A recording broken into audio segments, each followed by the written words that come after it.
This record is intended as a teaching aid for school bandsmen. Today we are going to include three major areas. We will make suggestions and give illustrations that should contribute to the development of better and more mature band tone. Furthermore, we will discuss the problems of intonation and tonality. And most importantly, we hope to give illustrations that will encourage the expansion of the color possibilities in the band. The concept of a band tone, of course, depends greatly on that of the conductor. But without adequate technical capabilities from the band, the concept is of little value. We will examine natural playing errors that prevail in most young bands, and we will attempt to give corrections to improve them. In general, the procedure will be this. We will play the passage or illustrate the fault incorrectly, and we will follow it with a corrected version of the same condition. We may as well start at the top of the band. So first, we will hear from our flutist. She is going to present three types of errors that are common in young flutists' performance. The first is that of an unsupported, weak tone.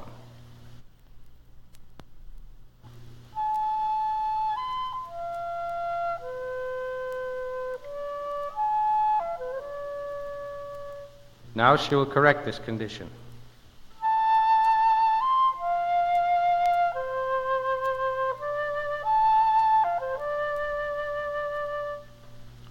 Next, she will demonstrate the effects of playing with a loose, flabby embouchure.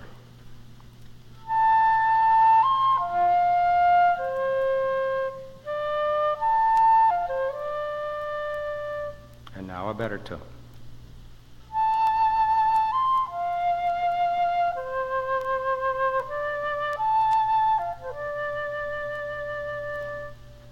Vibrato is very important to the flute tone. First, she will demonstrate a vibrato that is too tight.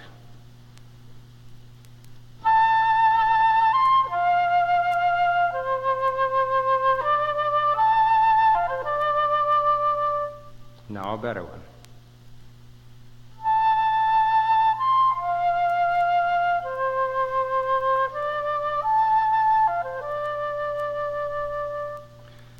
Next, she will demonstrate a vibrato that is perhaps too slow and certainly inadequate.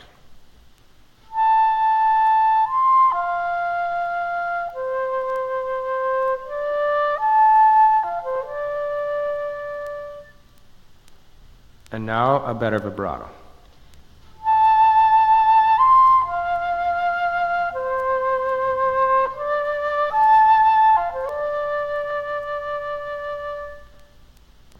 Next, our oboist will demonstrate some of the common and prevailing weaknesses in the playing of this instrument. First, he will play with too much of the reed in his mouth.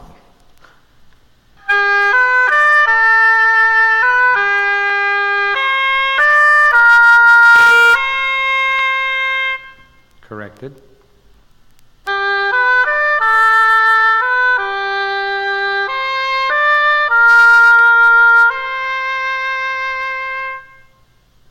Next, he will direct the instrument too close to the body. The angle of the instrument is wrong here.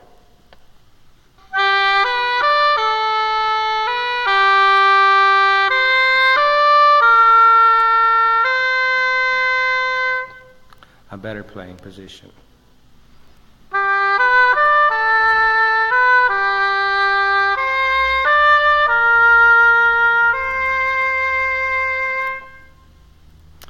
And now with a reed that is too soft.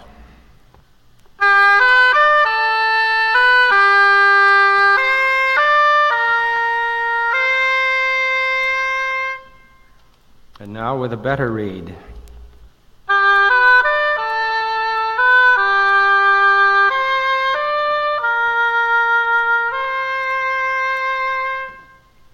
Next, he uses a reed that is too hard.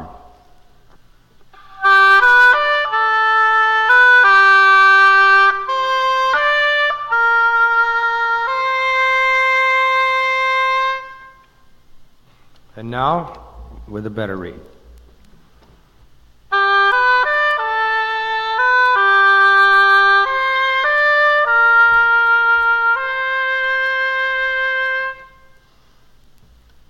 And here is a scale passage played on a very poor instrument.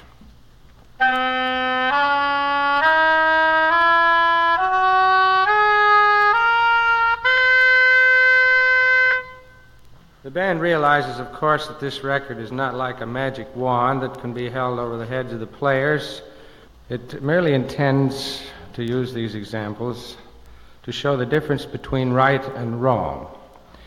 Thereby, it is suggested that if one of the players in the band sound as do one of these in their incorrect form, that the teacher consult an expert for advice on the correction of this error, provided he is not familiar enough with the instrument. Naturally, too, many of these corrections must be seen to be appreciated, and this, in this recording, is not possible. We're going to consider the problems of the B-flat clarinet now. It would appear that there are literally dozens of possible ways of playing the clarinet incorrectly. And accordingly, we have assigned one major error to each player in the section. As in the case of the flute and the oboe, he will demonstrate this error and, where it is feasible, make the correction at once. Number one, the tone that results when the clarinet is not well supported with the right thumb.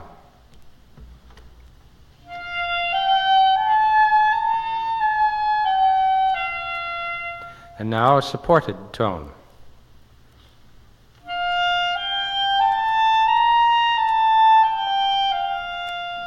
This is one of the more common errors found among young clarinetists, and it is due, of course, largely to the weight of the instrument.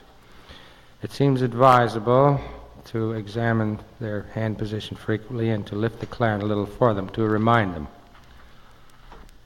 The next error is the tone that results from a loose, flabby embouchure.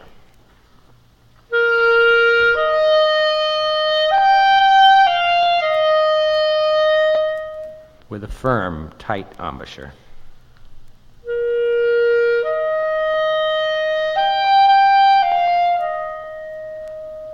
In this instance, he has made firm the muscles and skin, particularly in the area of his chin. He has pointed his chin, as it were.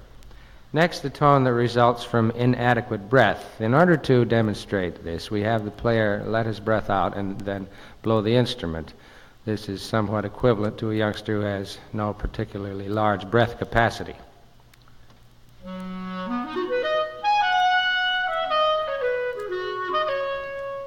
And now a well-supported tone.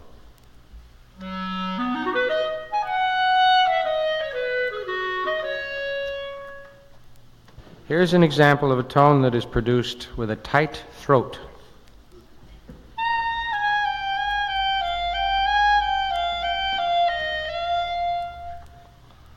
The correction.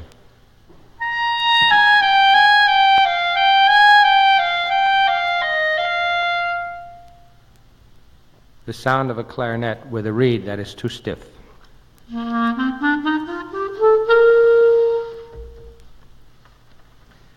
This can't be quickly corrected, so we'll pass on to the next error, that of playing with too soft a reed.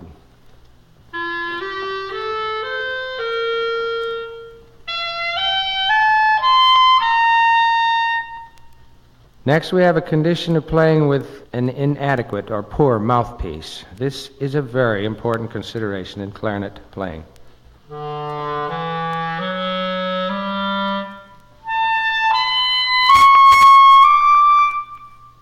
The same passage with a better mouthpiece.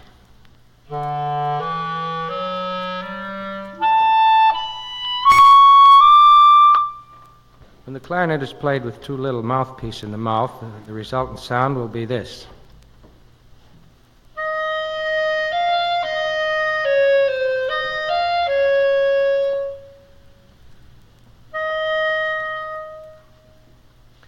Corrected.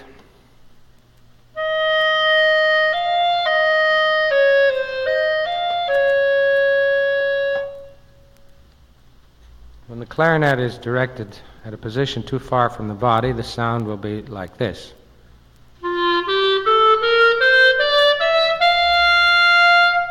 Held closer to the body,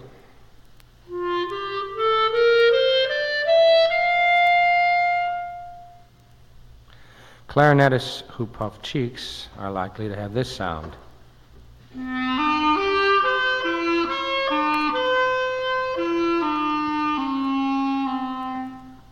With the condition corrected,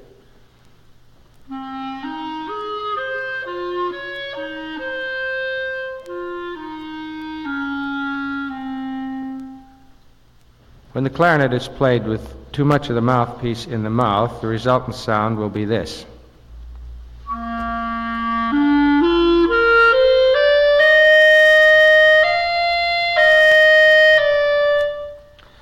The correction.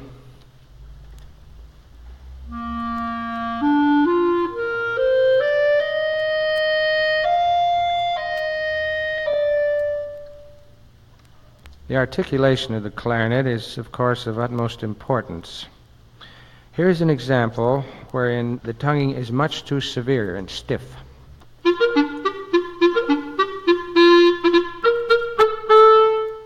Better tonguing.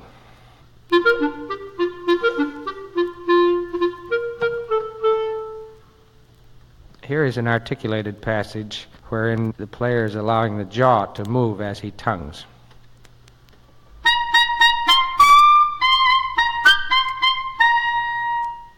The corrected version.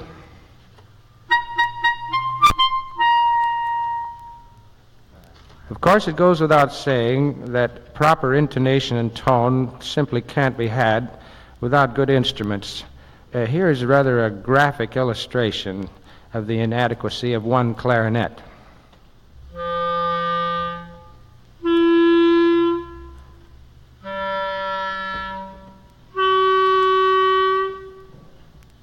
And now perhaps you would be interested in hearing a little passage with all of these errors combined in the section.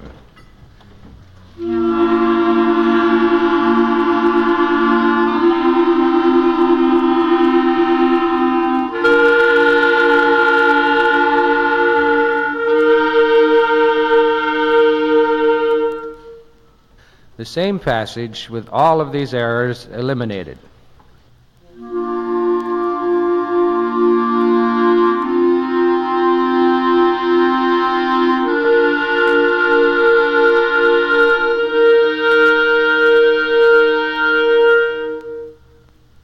Here are some of the errors in the playing of the saxophone. The first, an over-wide vibrato.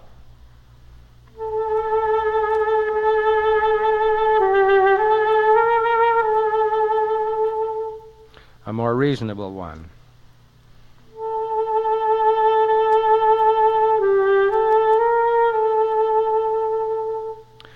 A vibrato that is too fast and nervous.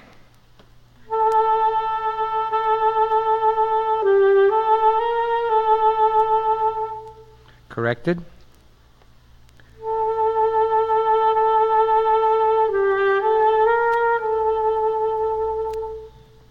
And now the tone of a saxophone section using reeds that are too hard.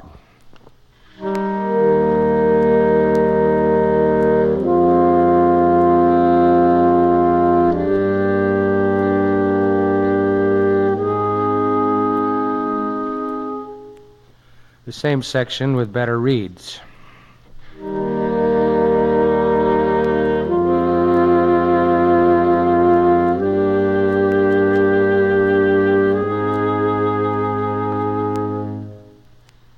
Tone of a saxophone played with a protruding lower lip.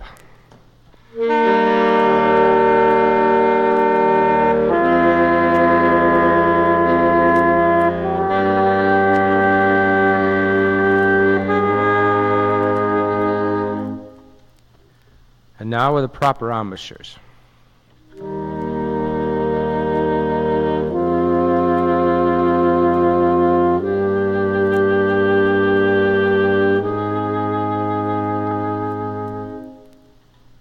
The tone that results when too little mouthpiece is used.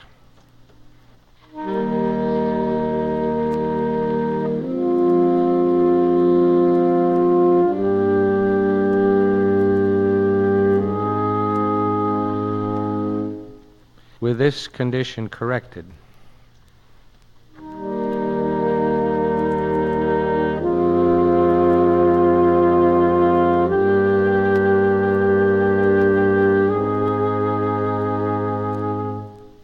When the first alto saxophone uses a very poor instrument, here is the resulting sound.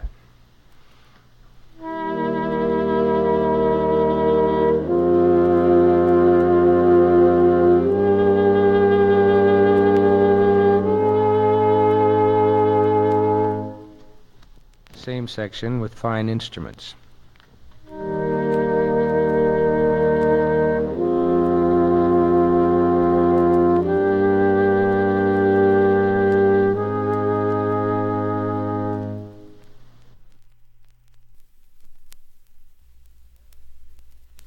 Generally speaking, it is our feeling that the brass tones in young bands throughout the country are much better developed than are the reed tones. For this reason, perhaps we need not go into a detailed discussion of brass techniques, but we do want to illustrate the effects that are had when poor instruments are used. In the first instance, we're going to use 4 poor trumpets and cornets in a martial passage from Gazaladra.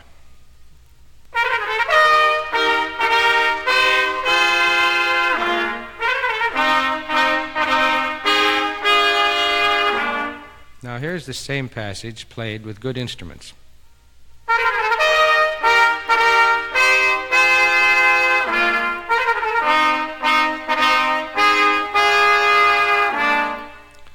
Similarly, we are going to illustrate the effects of using 3 small bore and badly made trombones in a little chorale.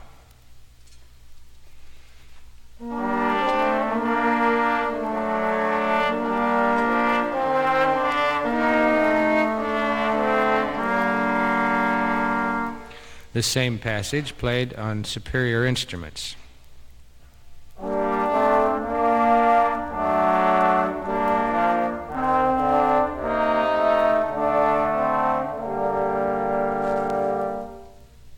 One major error in brass production is the practice of playing with an embouchure that is too tight. The lips are compressed and the air is not allowed to flow freely through the instrument. We will illustrate this condition briefly with 3 trombonists.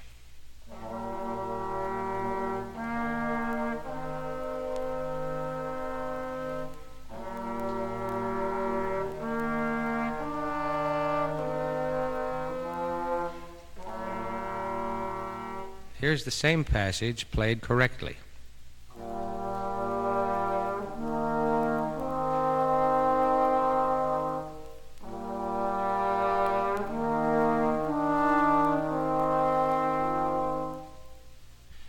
A wide variety of brass colors and effects will be presented later in the recording. We would like to illustrate briefly the effects of improper techniques and of improper conditions of equipment in the percussion section. First, the snare drum, illustrating poor tension on a field drum.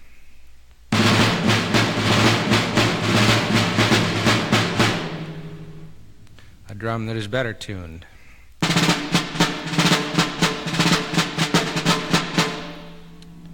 And here is poor tension in the concert snare drum.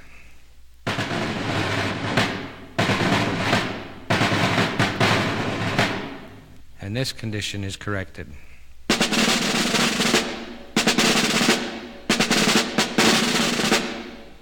This is the sound that results when the snare adjustment is too loose.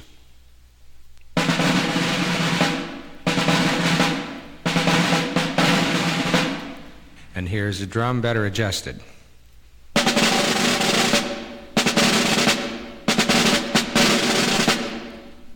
Naturally enough, it is important that the right instrument is used at the right time. Each of the drums has its use in specific kinds of music. In this instance, we are going to play a passage from an overture, one that should be played on the concert drum. This will first be illustrated on the improper field drum.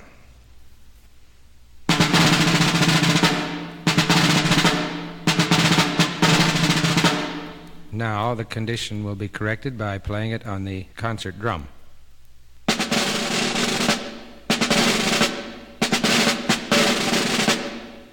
Here's an example of a cymbal crash using first street cymbals and next large concert cymbals.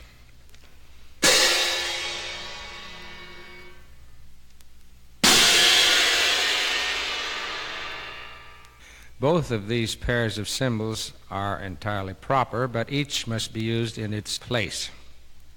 Here's an example of a timpani roll using first the large, soft sticks.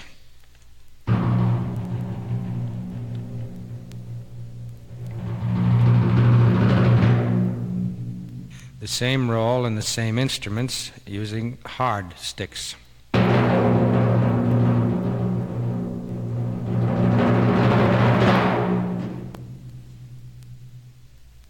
The timpanist will play a passage using first the soft sticks.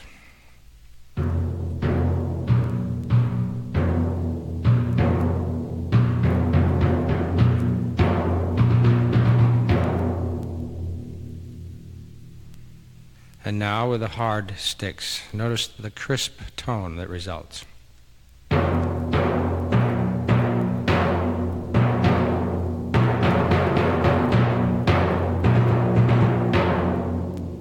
The choice of sticks, then, depends on the use to which they are to be put. Many bands fail to exploit fully their color potential. For this reason, band concerts may tend to be monotonous in their lack of tonal variety. In an effort to encourage more diversity in band sounds, we will present several excerpts which highlight a variety of instruments. Band arrangements often may be thinned out to promote this type of color interest. We would like to discuss for a moment the issue of color potential in the band. It is our feeling that the band generally fails to realize much of its color potential, that its tone has a uniform sameness that tends to be monotonous. There are several reasons for this. Much of the writing for band is very thick and comprehensive. Furthermore, by tradition, bandsmen lack confidence when they are in solo situations, and thereby even more encourage arrangers to support them in their melody lines. We have chosen here examples which illustrate the wide color potential of the group. Each of these examples illustrates a distinct new flavor in the brass section. First, we would like to illustrate the sound of brilliant cornets in a passage from the symphonic suite.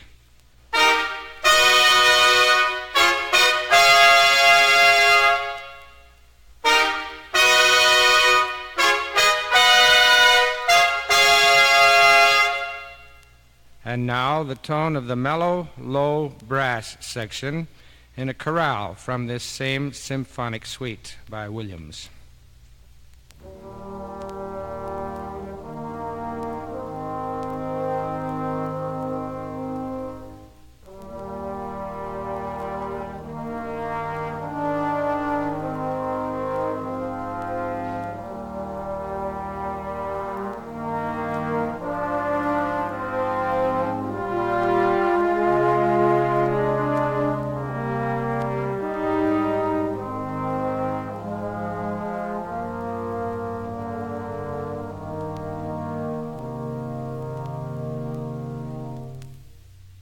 Next, a brilliant full brass passage from the Festival Prelude by Alfred Reed.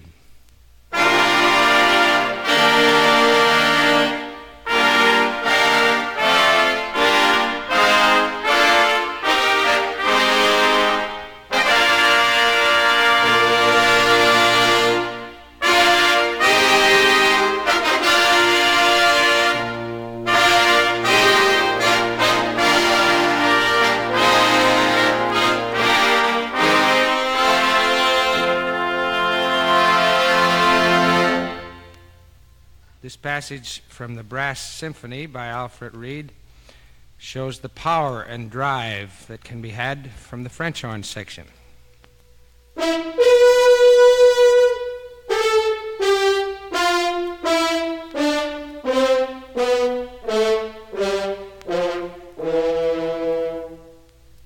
And now the horn section in a more mellow mood from this same Brass Symphony by Reed.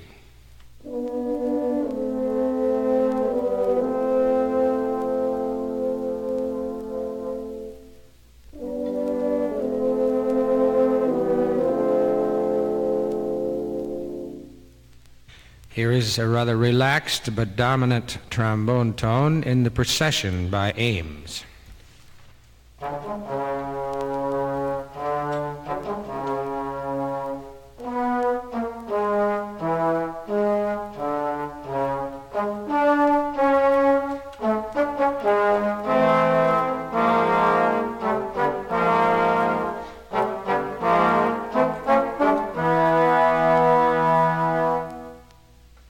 And now a soft, busy passage by the baritones and basses from the fugue from Under the Spreading Chestnut Tree by Weinberger.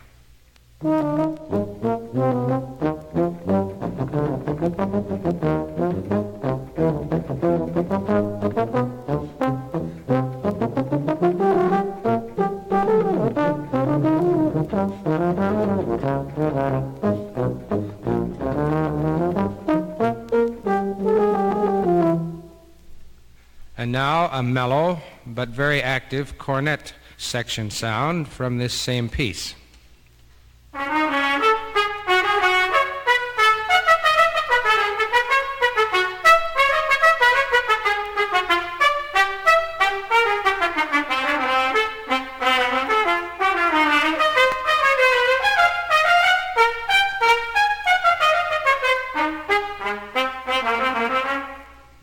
And now the very powerful sound of the trombones in unison in a passage from Mr. Reed's Russian Christmas Music.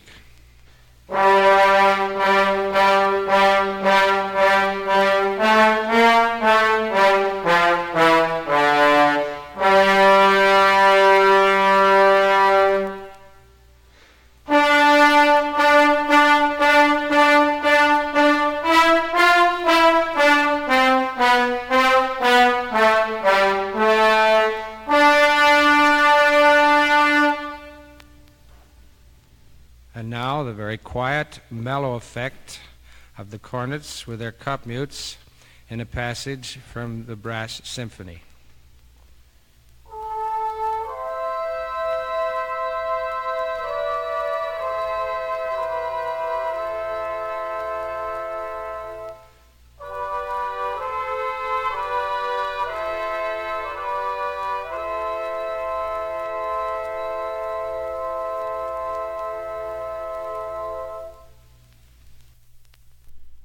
We will switch over to the reed section now in the band and demonstrate some of the great variety of wonderful colors that exist in the average reed section.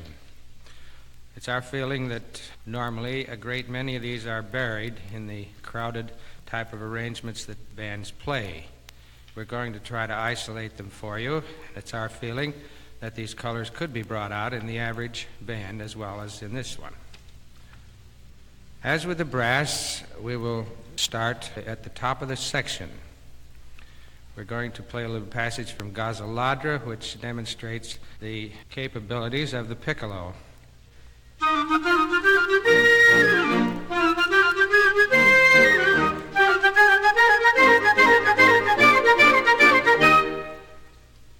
This excerpt from the Prelude and Fugue by Houston Bright demonstrates the wonderful tonal possibilities of the bass clarinet, a seldom heard instrument in concert bands.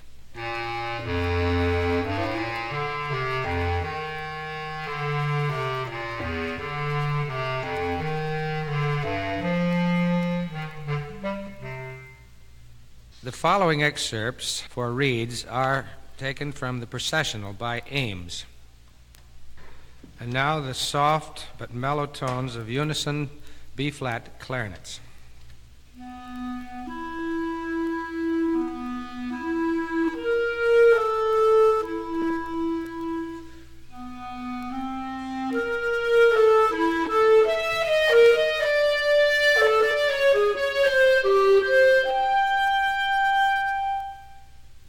We have a passage that features the flute with a low, smooth background.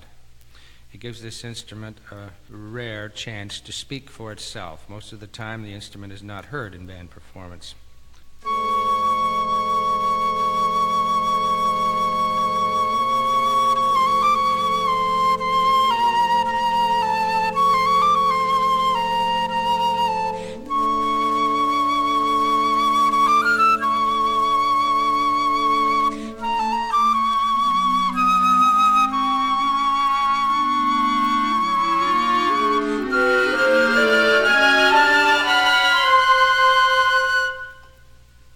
an effective passage featuring the unisono saxophones.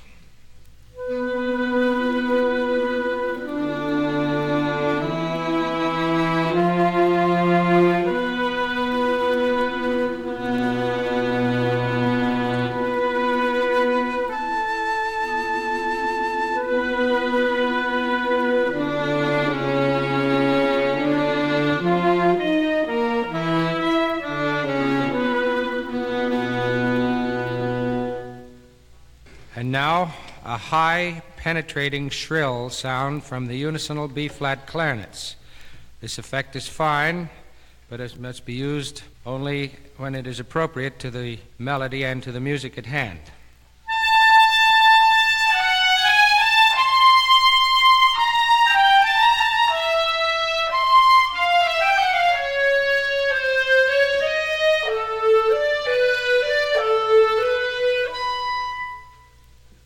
If there's one instrument that should have a more prominent position in the reed choir of the band, it is the alto clarinet. It has been much neglected.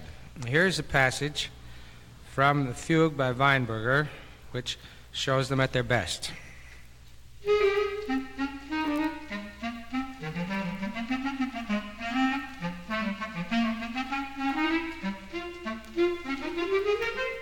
Here's an interesting passage from the Prairie Overture by Ward, which features the alto, bass, clarinets, the contrabass clarinet, and the bassoon. This section is much neglected in many of our bands.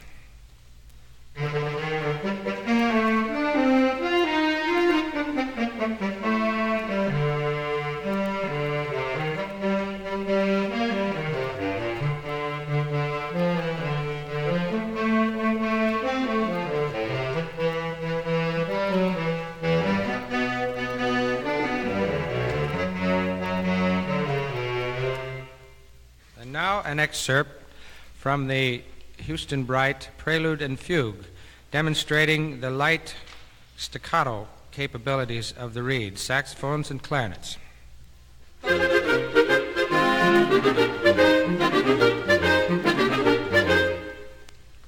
And now, to show the potential and the advantages, necessity for the lower reed section in the band, we have chosen this beautiful passage from the Russian Christmas music by Reed. In order to demonstrate the necessary depth for this passage, we will play two measures with a greatly reduced lower reed section, the following two measures with a full complement of reeds, alternating this way through the piece. The first two measures, we have only one alto clarinet, one bass clarinet.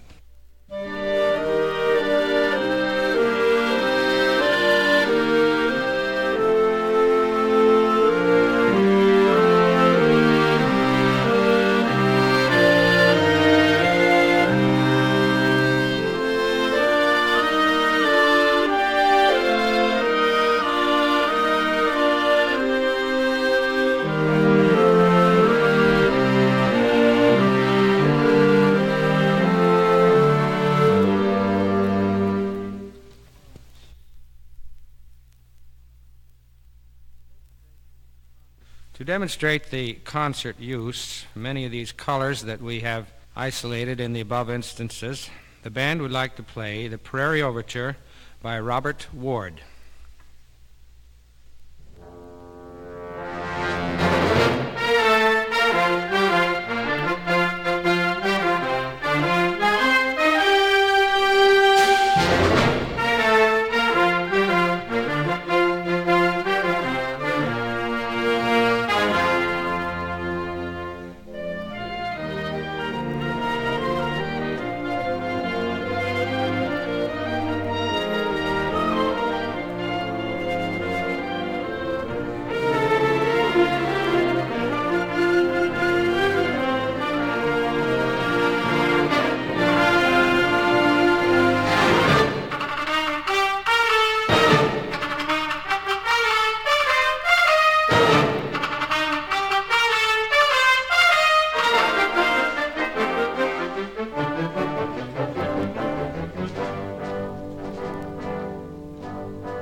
It is our feeling that the greatest and most unsolved problem in band training is the teaching of a feeling of rhythm. Any player can best be measured by his rhythmic poise. Rhythm determines the character, the action, motion, and life of a piece. Without rhythm, melody and harmony can be all things or nothing. Rhythm is the means of transmission of feeling and of appeal to an audience.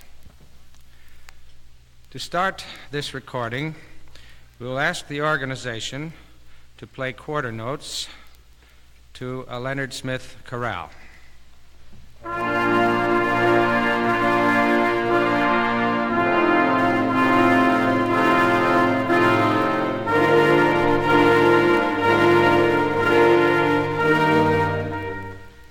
It's reasonably evident that there was a lack of ensemble in this last performance, and there is every reason for this lack of ensemble.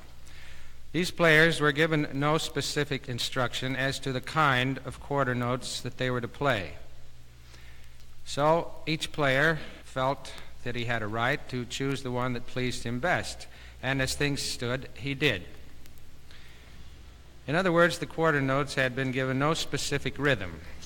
Now we will work with this set of quarter notes, putting them in various settings, and watch them take shape in relation to the type of piece. First, we will ask the organization to play these quarter notes as though they were accompaniment to a light piece of the nature of comparsita.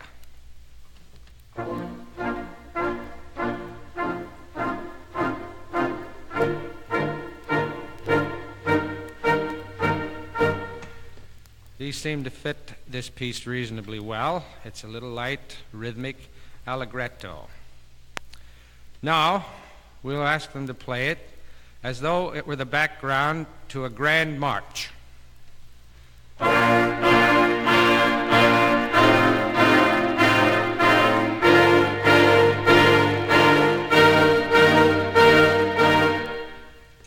Now, we will ask them to play as a background to a very quiet little melody. We'll have one of our players play a measure or two of this piece.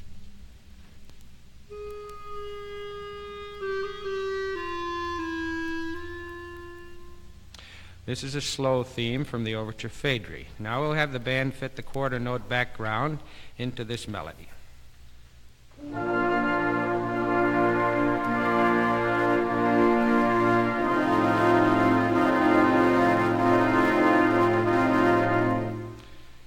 Next, we will ask the organization to imagine that they are accompanying a little light waltz melody. We'll have a measure or two of this Wedding of the Winds played.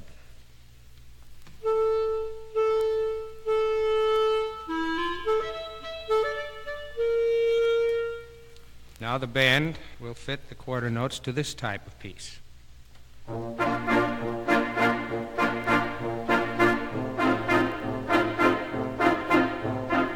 You would find in the printed music, if you were to examine these scores, that all of the quarter notes in the various pieces, Comparsita, Coronation March, Phèdre, and Wedding of the Winds, were all printed exactly alike.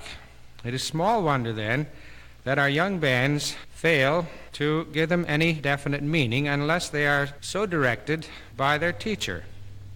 We can't expect these youngsters to analyze these notes in relation to a movement about which they know nothing.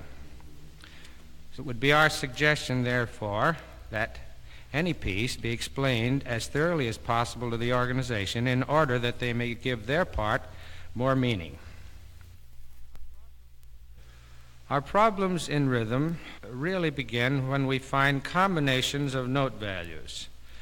Rhythm depends on regularity and repetition of a pattern of motion, not necessarily evenness of notes. Our problems thereby begin when we combine notes of different duration. We fail to sustain overall motion. Rather, we attend the notes and forget the beats. This allows two or more types of motion to exist in one measure. Rhythm cannot be thought, it must be felt. An athlete or a dancer is not born with excellent muscular coordination. He develops it. Rhythm is muscular and must be refined in the player. In combining notes of varying durations in a measure, the motion of the faster figure must prevail. However, we tend to suspend time in the longer note and to wait for the faster ones in order to resume our movement. Inevitably, this causes rushing, for we never seem to wait long enough in the note of the longer duration. The cure? From the first introduction of eighth notes, the student must be made to feel these eighths in all notes of longer duration, quarters, halves, wholes. The mental acceptance of this condition can be grasped immediately, but the muscular ability to execute it will come only after endless drill. Two other conditions are necessary to playing rhythms correctly. Each rhythm group must reflect the pulse of the basic beat to identify it as that particular type of motion. Notes that are absolutely alike and even have no rhythm. Rather, they are waiting to be grouped into a rhythm. Furthermore, rhythm implies forward motion. That is, each note or group of notes must lead to the next beat. Let us put some of these theories to work into music. The first combination of note values that we will consider will be the quarter and 2/8. This is usually the first instance of combined rhythms met by the student. The motion of the 2/8 must prevail in the quarter note, and this is important. The 2/4 pulse must be evident. Offbeat notes must lead to the next beat. Now we will play a little excerpt from the Parade of the Wooden Soldiers.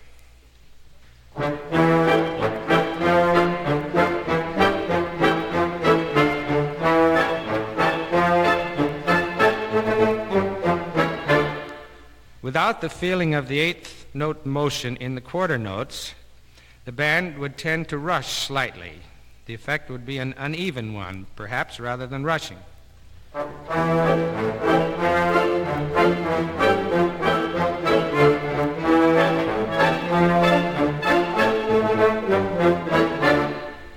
Now let's clear up this rhythm.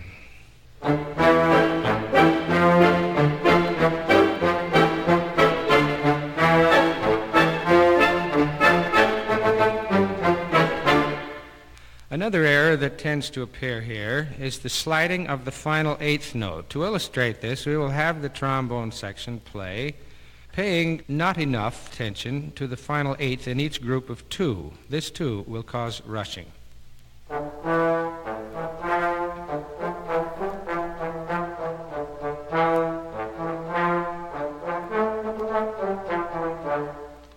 Now we will have them pay careful attention to the spacing of the final eighth in the group, placing it precisely where it must be in order to sustain rhythm.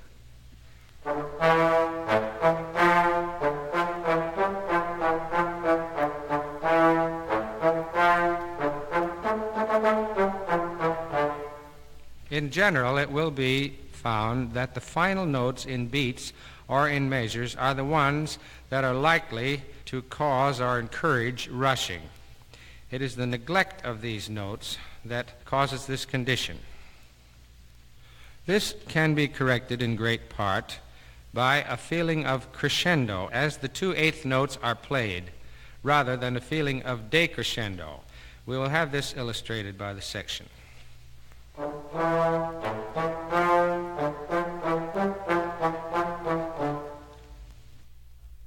In studying the combination of the quarter plus 4/16, we have the same general problem. The motion of the 16ths must prevail. The beat must be felt, and the notes in the 16th group must lead to the next beat. In a Leonard Smith scale passage, we will first play the combination of 16ths and quarter to establish relationship.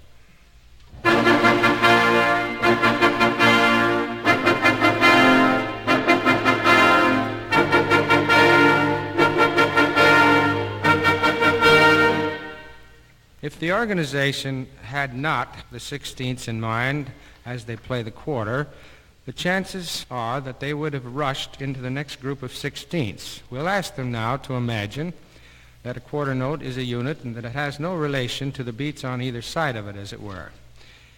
probably the band ensemble will be rather poor.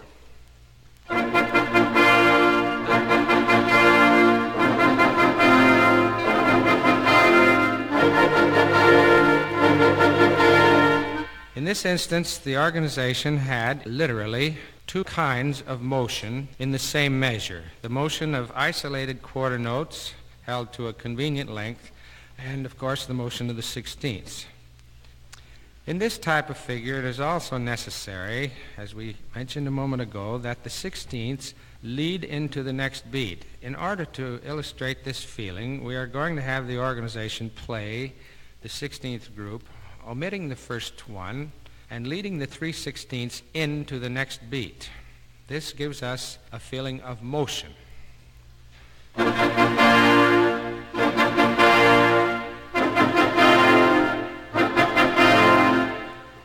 The same feeling of movement can prevail even though the first note is present. In this instance, we are going to ask them to play the four notes, but to feel that notes 2, 3, and 4 do lead to the next beat.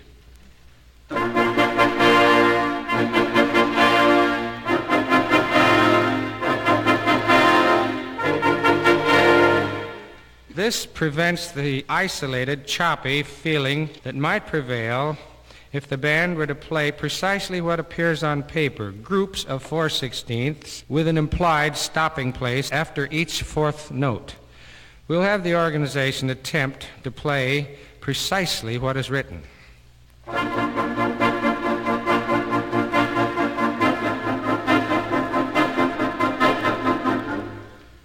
There is no question that this performance has a feeling of pulse, but it does not have a feeling of continuity. Now we're going to ask the organization to play the same figure, feeling that notes 2, 3, 4 do lead to the next beat in every instance.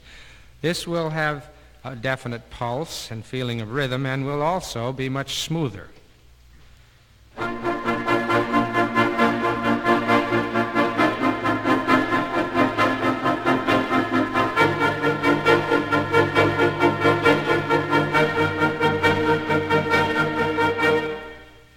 In this instance, the feeling of motion, the crescendo, as it were, has been slightly exaggerated in order to make the point evident. Two examples now involving 16th. First, a little passage from the Parade of the Wooden Soldiers.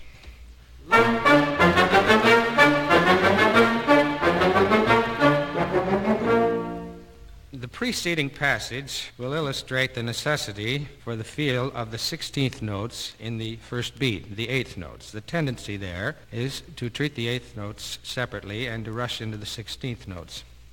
Another example, the same problem, is this little excerpt from The Rakes of Mallow by Leroy Anderson. In the first example, we are going to illustrate an instance wherein the 8th notes are slightly rushed, where there is no relationship between them and the 16ths that follow.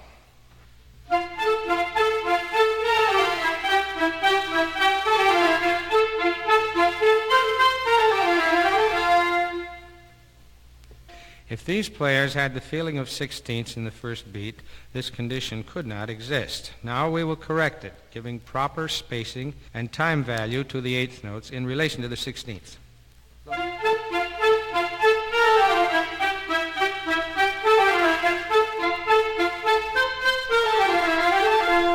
Another possible and probable error here is the deterioration of the 16th note group, particularly when slurred, with consequent rushing. The band will illustrate this type of error.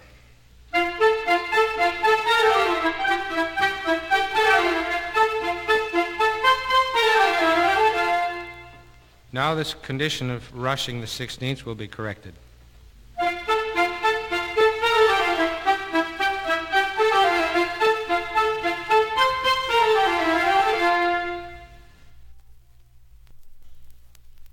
One of the hardest problems for bands of any age or any size is the playing of notes in relation to rests, because in rests, even more than in sustained tones, the rhythm tends to disappear. The only way possible for an organization to sustain rhythm over a rest is, of course, to feel the motion of the notes during the rest period.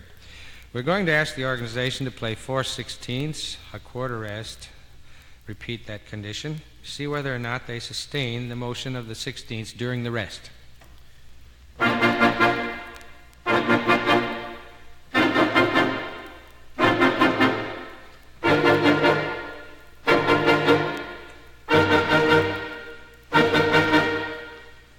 In order to sustain motion during the rests, the band were asked to think one and.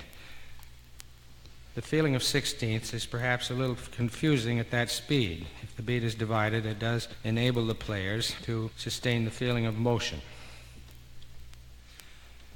In the playing of the dotted quarter note plus the eighth in common time, we tend to slight the eighth note and to hurry it. In legato, this must be given full value and a full tone. Here is an example of this figure in the Prelude and Processional of Saxophone. In the first performance of this, we are going to have the organization cut the eighth note a little bit short and hurry it, as is often the custom with younger players.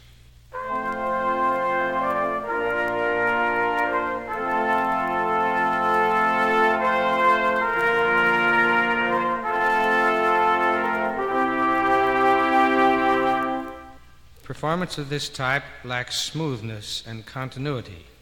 Now we are going to correct this rhythm, have the players give full value and full tone to the eighth note.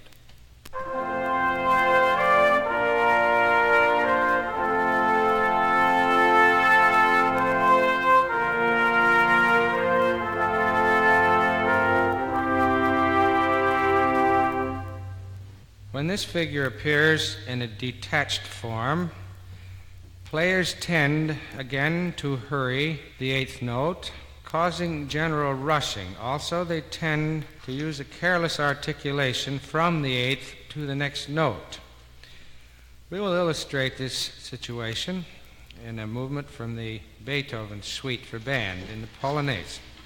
In the first playing of this excerpt, the organization will treat the final eighth note carelessly. This will result in a little rushing.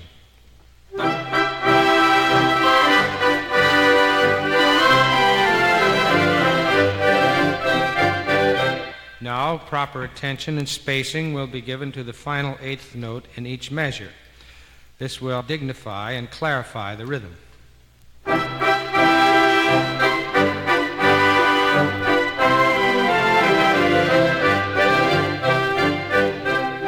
The band will illustrate proper and improper playing of the dotted quarter and eighth, first in a little passage from the Leonard Smith harmonized scales.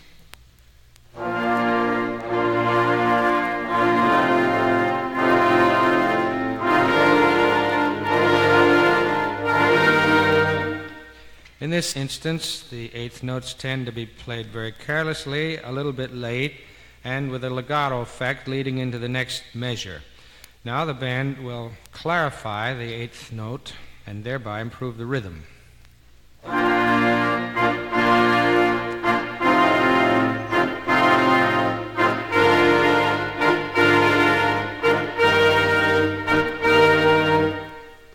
The next rhythm problem for consideration will be that of the 2/16 plus the eighth. There are two causes of rushing in this figure. The first, insufficient attention to the inner or second 16th. Second, failure to feel the 16th movement in the eighth notes. We will illustrate this figure in a well-known passage from Parade of the Wooden Soldiers. First, it will be played incorrectly.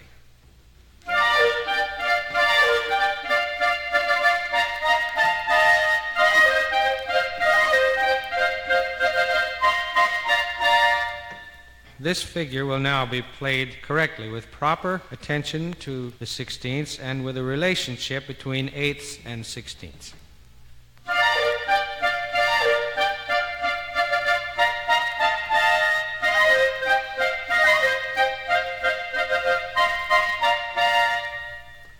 To achieve the proper feeling in the foregoing figure, it often may be of help to imagine that a slight cut is made after the playing of the first three notes. This helps to avoid rushing them into the second beat. Another use of these 2/16ths is the figure eighth plus 2/16. These are often rushed. They are often mistaken or played as 32nd notes. First, we will have the organization play them with a hurried feeling in one of the Leonard Smith scales. The first instance, the last 16th in the group, will be given inadequate attention. This will cause the figure to tend to rush.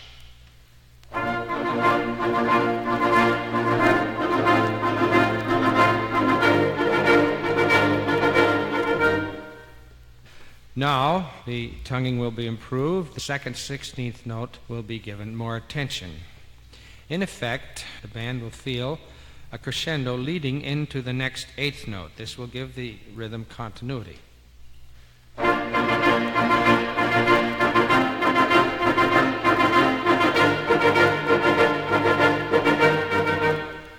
An excerpt from the Parade of the Wooden Soldiers will illustrate this figure in motion. In the first instance, the 2/16th note figure will be crowded, and the effect will be an uneasy one.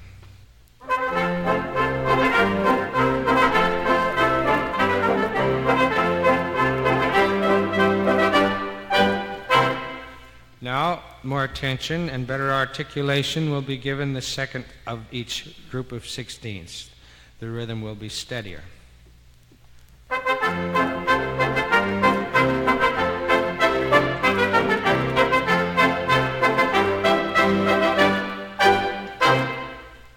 The tendency in playing that figure is to use a legato articulation, ta-da-da, rather than ta-ta-ta.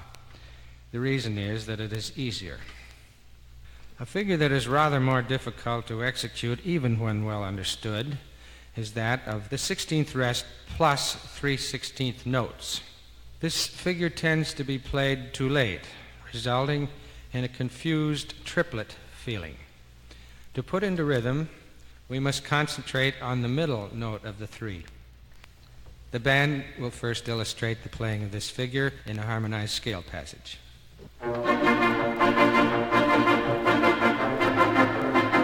The band will now correct this figure by improving the articulation and by focusing their attention on the middle of the 3/16ths in order to maintain proper rhythm.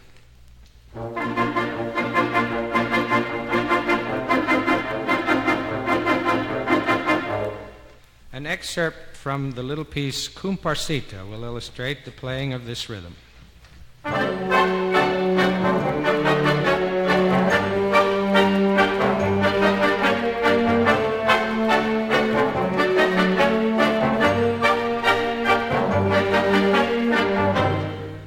But even when it is well understood, this figure gets increasingly difficult as the speed advances. The nature of the difficulty will be evident in this excerpt from Prairie Overture. It is still necessary to concentrate on the middle note of the three in order to avoid the triplet feel.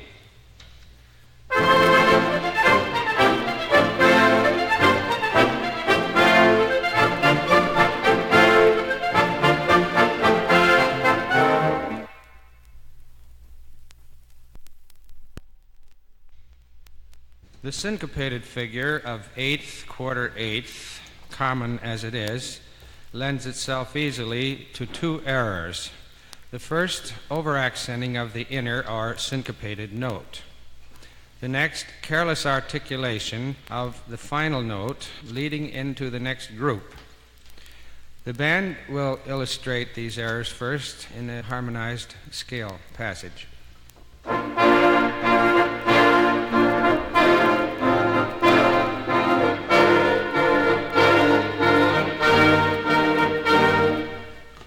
In this instance, too much weight was placed on the inner tone, and the eighth notes were articulated in a careless manner. The band will now correct this rhythm.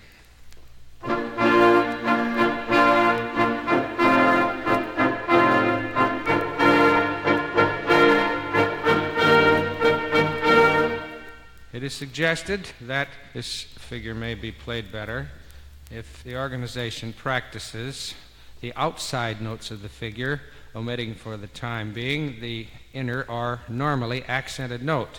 We will have the band play the two outside eighth notes in an effort to get them even and well articulated.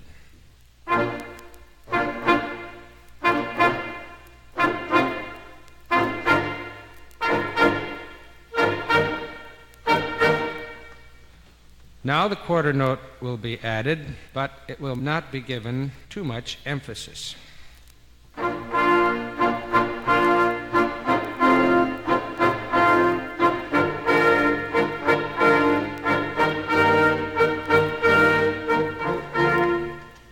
The necessity for this clarity of articulation and proper balance will be evident in this short excerpt from the Festival Prelude by Reed.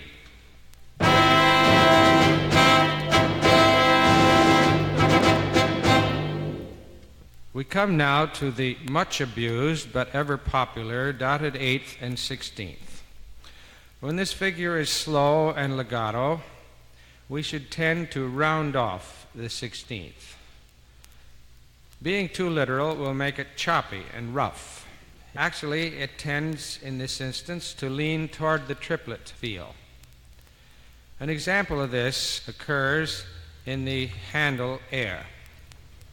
In the first instance, the incorrect one, the 16th will be played quickly, in the nature of a 32nd, as it were.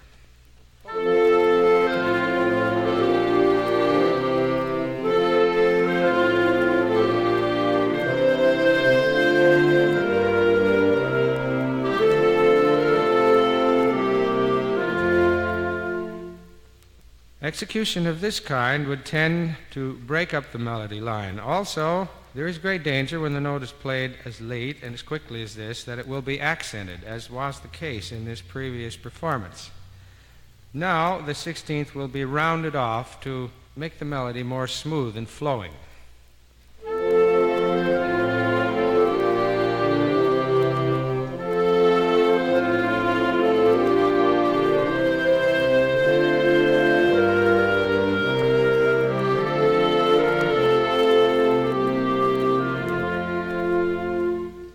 But when the dotted eighth and 16th is played at a faster pace, we must avoid the very condition that we had encouraged in the previous piece.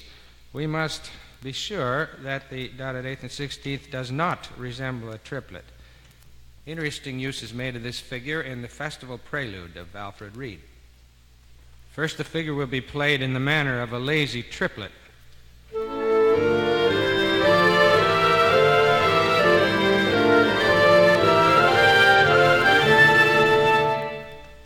This would tend to rob the piece of its martial character. Now we will play the dotted eighth longer and give less emphasis to the 16th.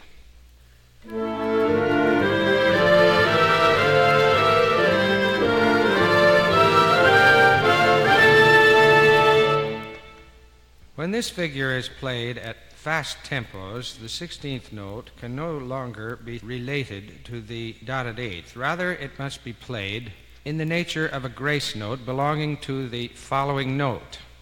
It's best to imagine that there is a slight pause after the dotted eighth and that the 16th is played directly on the next beat. The band will demonstrate this figure in an excerpt from Letters to a Friend, in a little movement called the Cavalier. In the first playing, the 16th note will be given too much weight and too much attention. This will result in a triplet-like figure.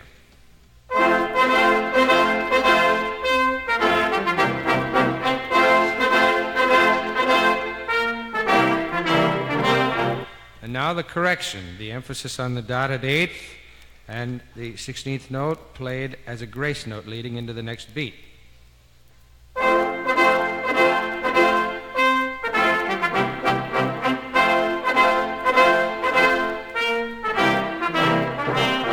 Care must be taken. This figure is not executed with a legato tongue, however, when the 16th is crowded into the following note. There is a tendency to do this and to accent it as it becomes later and closer to the following note. Young players often confuse the figure of the dotted eighth and 16th with that of the 8th, 16th rest, and 16th. The way in which they do this is to cut short the value of the dot, thereby playing the figure with the rest in the middle, whether it is there or not. We have an example of a contrast between these two in the Crusaders' Overture of Bachtel. In the one measure, the figure occurs with the rest, and in the next measure, it does not. The band will play this contrasting pair for you.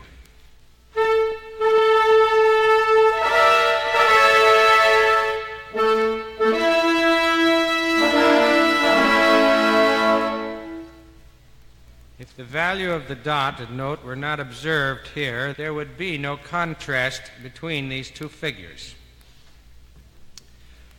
In the festival prelude of Reed, we have an example of a continuous pattern of 8th, 16th rest, and 16th, which the band will now play for you.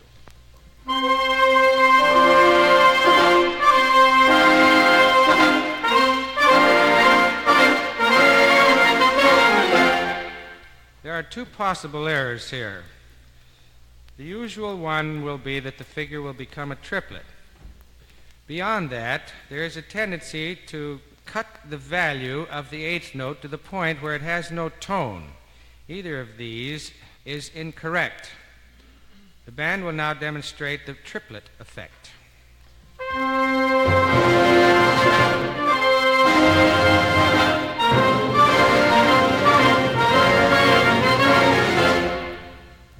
Now the band will demonstrate the effect that is gotten when the value of the 8th note is cut completely, made to appear as though it were a 32nd.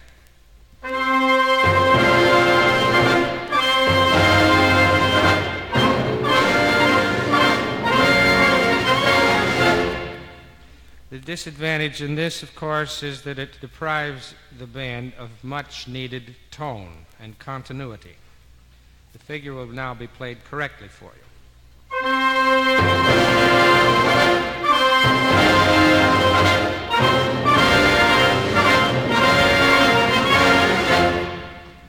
Some figures must be played quite different from the way in which they appear on the page. In the example of the double-dotted 8th with 30 seconds, this is certainly so. The 30 seconds must belong in rhythm to the following beat. They cannot be figured as part of the beat to which they appear to belong. An example of this figure is found in the Prelude and Processional of Saint-Saëns.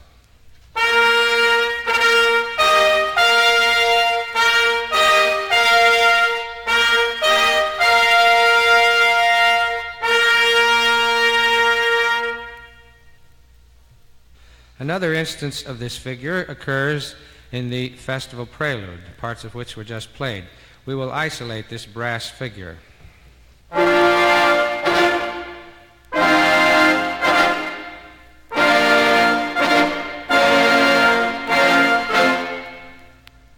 Some combinations of rhythms necessitate over-contrast, as it were, to point up the difference in rhythm figures. In this combination, the dotted quarter, the 8th, followed by dotted 8th and 16ths, the 8th note is pointed up to contrast it with the following dotted 8ths and 16ths. An example of this rhythm is found in the well-known Tannhäuser March. In the first instance, this all-important 8th note will be played as though it were a 16th, related to the notes which follow it.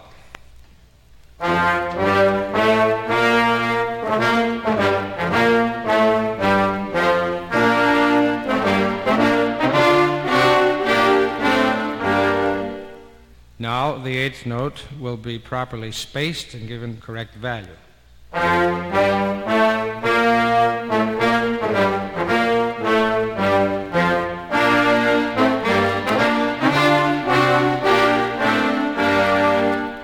In this excerpt from the festival prelude, we have contrast not only of the 8th with the dotted 8th and 16th, but with two 8th notes which follow that. Three rhythms are to be contrasted in one measure.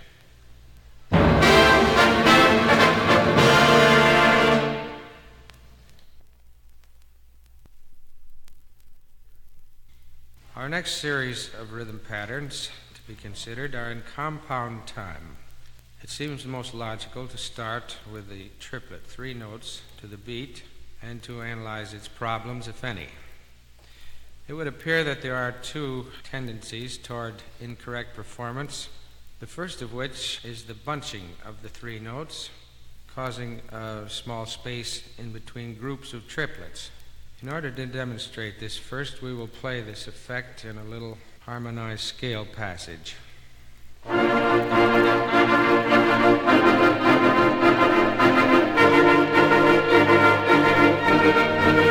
While this rendition certainly does have a beat, it has little else. It does not have smoothness, nor does it have continuity. It is in effect 3/16 notes with a 16th rest at the end of the triplet. Now the band will play this figure correctly, retaining the pulse, but eliminating the gap between the triplets.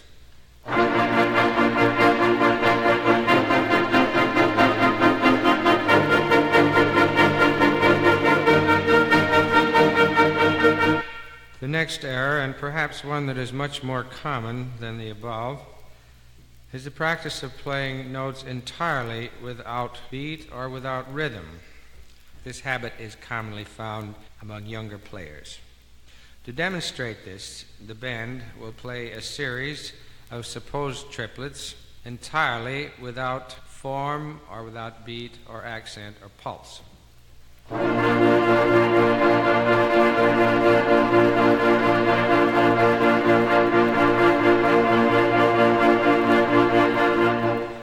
These notes, of course, will contribute nothing to the rhythm, to the meaning of the piece, because they have taken no form. As they stand, they could be divided into 1, 2, 3, 4, or 5. Now we will attempt to put enough beat into the series of notes to make triplets out of them.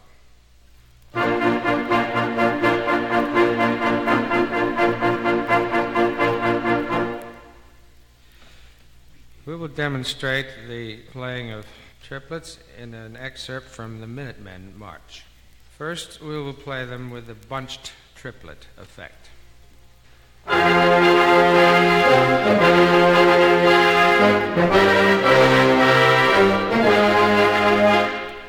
Now we will play them without any beat or emphasis on any note.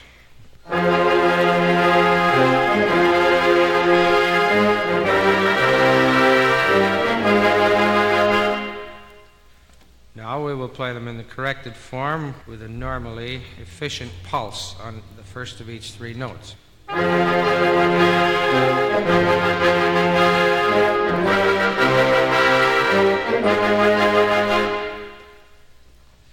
The next figure that we will consider is the dotted quarter.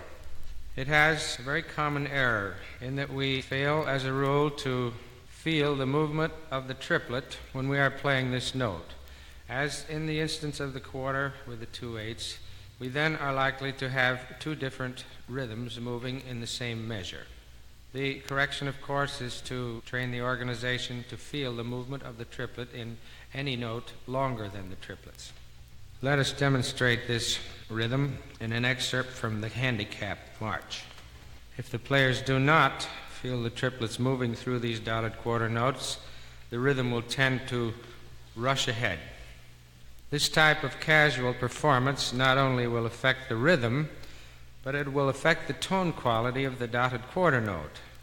The tone will tend to dissipate and die out if the student is thinking of the note as a unit rather than as a component of 3 parts.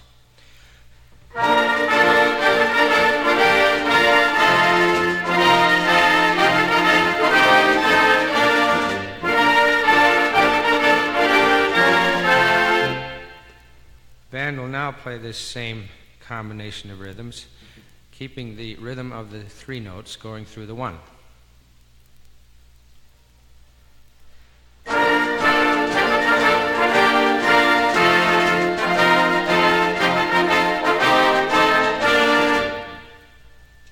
Next, we will consider the very popular rhythm of the quarter and eighth in 6/8.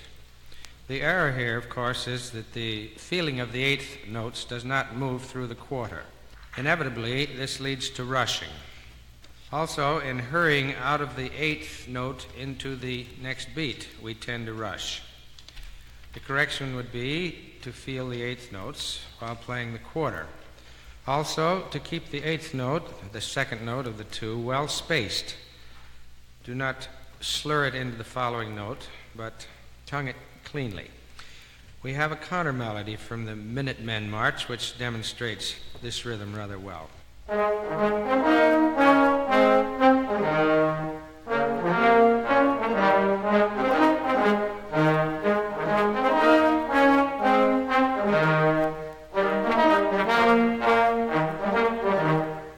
Now the band will steady this counter melody with a proper consideration of the relationship of the quarter to the eighth.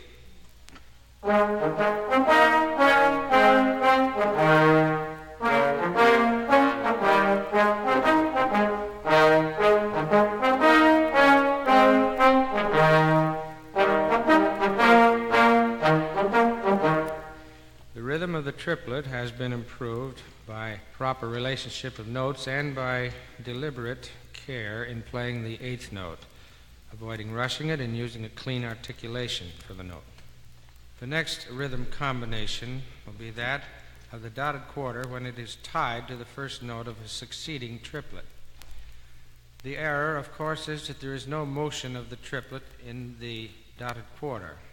This causes the rhythm to become rushed and does, in effect, cause the note to be held too long, to be followed by two quick sixteenths to complete the measure. Correction is to feel the triplet as we play through the dotted quarter and to articulate well the notes after the tie. Perhaps a feeling of crescendo in the latter part of the measure will help to produce the triplet effect. We might suggest the use of a snare drum on the first beat with the dotted quarter to assist the band in getting the feel of the triplet in this longer note. The tie must not be held too long. It must not run into the triplets. We will demonstrate this figure with an excerpt from the Purple Carnival March. In the first instance, we are going to have the note held rather too long so that a quick duplet must be played at the end of the measure in order for the group to stay in any form of rhythm.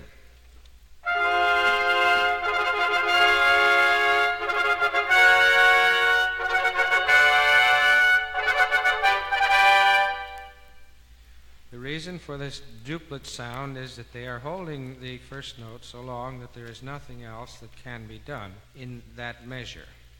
Now we will have them think of the triplet as they play the first beat, and we will have them articulate very cleanly the last two notes in the measure.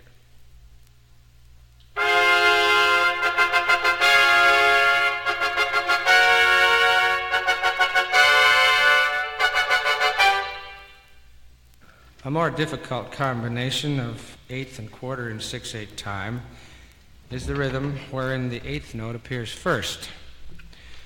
The danger here, of course, is that the quarter note, being the longer, will receive a disproportionate amount of accent, making the rhythm appear to reverse itself in sound.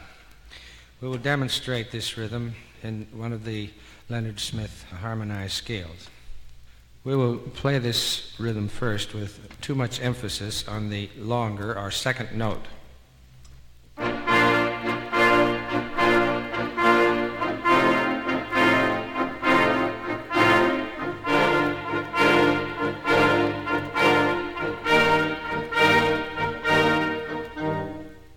It would be very difficult to convince an audience that the eighth note in this instance was not being used as a pickup note.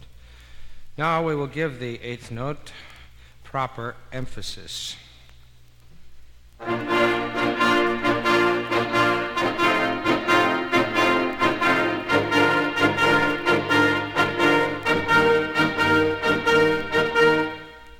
We will next consider the combination of 6/16 and a dotted quarter note in 6/8. The error here is that often these 16th notes are played incorrectly as a double triplet, whereas they must be divisible by 3 unless otherwise indicated. We will illustrate this first in a scale passage. The band will play 6/16 incorrectly as double triplets.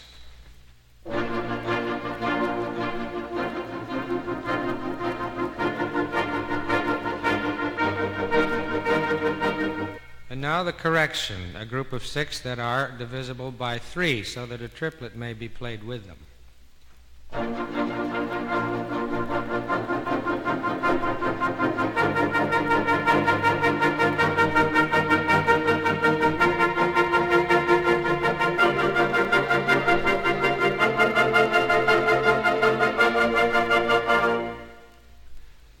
We will illustrate this figure in a piece with a Latin flavor, Lemons and Limes.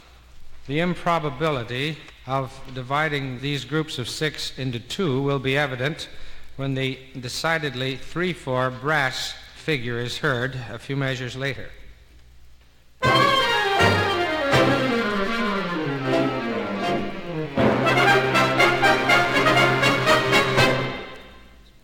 Now this conflict will be erased by playing the groups of 6 in their proper manner, divisible by 3.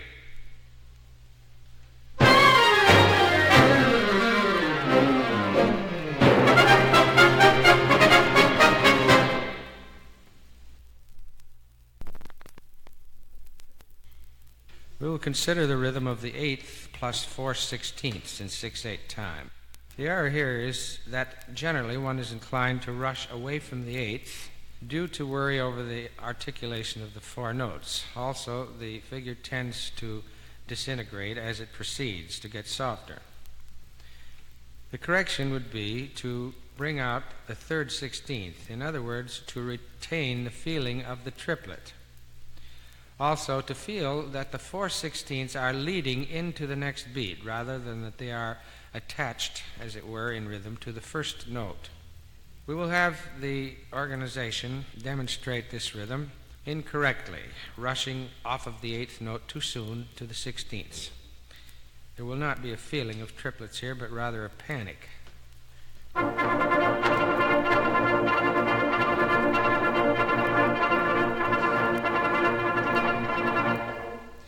Now we will have them delay after playing the 8th note, aiming the 16ths toward the next beat.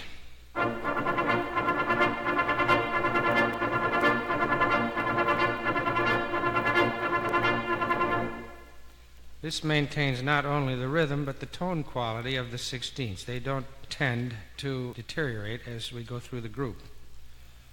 And now we will consider what is perhaps the most abused figure in compound time, the dotted 8th, the 16th, and the 8th. There are many ways of playing this incorrectly. If the first note, the dotted 8th, is held too long, there is time to play nothing but a duplet after it. To play this figure correctly, it's necessary to feel that there is an absolute stop at the end of the figure itself. It must not run into the next beat.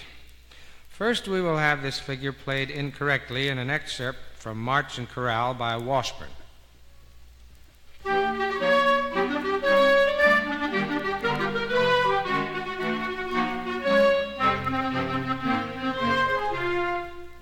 Now we will correct it. Notice that there is a slight stop after the triplet figure is played.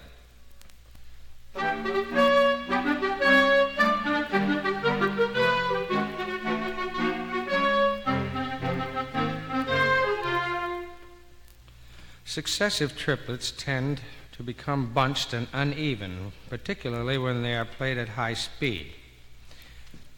This is due usually to too much emphasis on the first note of each group of 3. It is suggested that the player attempt to put a crescendo in the 3 notes and that he avoids cutting off the final note of the triplet. This will keep the rhythm smoother and will result in much better continuity. An excerpt from the March and Chorale again will illustrate this figure, both correct and incorrect. First, the band will play these triplets in an uneven, bunched style.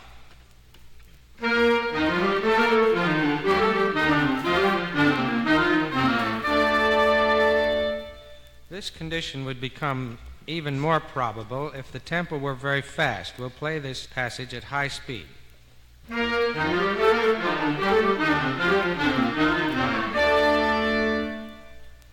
Now the band will correct this condition, putting a crescendo in each of the triplets and using a legato tongue from group to group.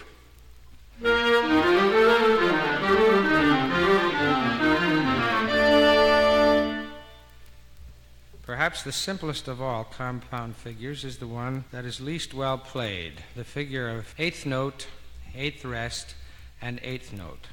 The band will demonstrate the playing of this figure, right and wrong, in an excerpt from Funiculi Funicula, arranged by Philip Lang.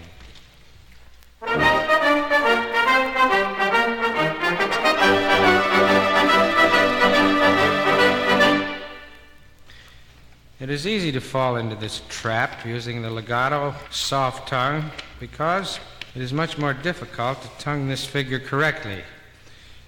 It is hard to stop the last note in the beat in order to attack correctly the one on the next downbeat. The band will now articulate this cleanly. You'll notice that the piece is much brighter and neater.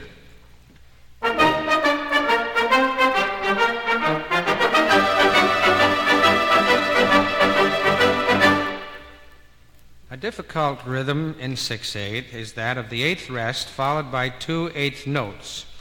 Naturally, this figure tends to bunch and to become 2/16, and the faster the speed, the more it tends to do this.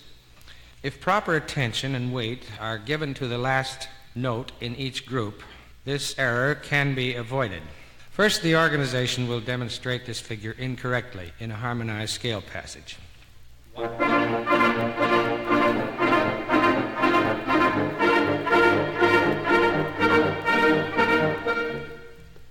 Now the band will correct this rhythm, keeping the triplet in mind and articulating carefully the final note in each group.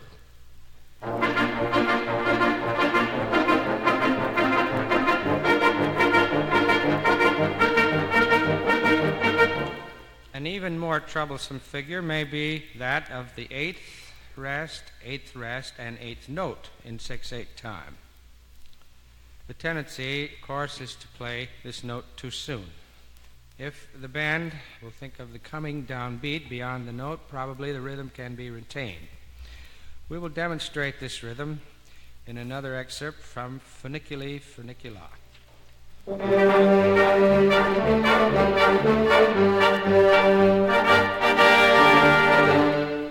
Now the band will correct this rhythm by appearing to make the note lead into the next downbeat.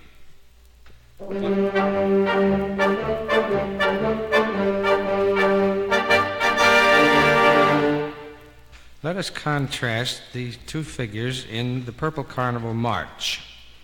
The reason for this is that the one nearly always sounds like the other. You will remember that 4 or 5 rhythms back, we demonstrated the condition of a dotted quarter tied to a triplet group. This next figure has the following notation: quarter, 2/16, and a triplet. We will contrast the two. Play again for you. First the dotted quarter tied to a triplet, and then the figure with the 16th notes in it.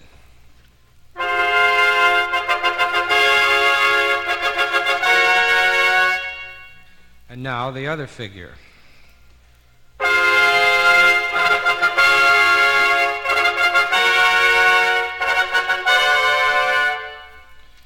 Let us be sure that these two rhythm figures do not become confused, for they often are with young players.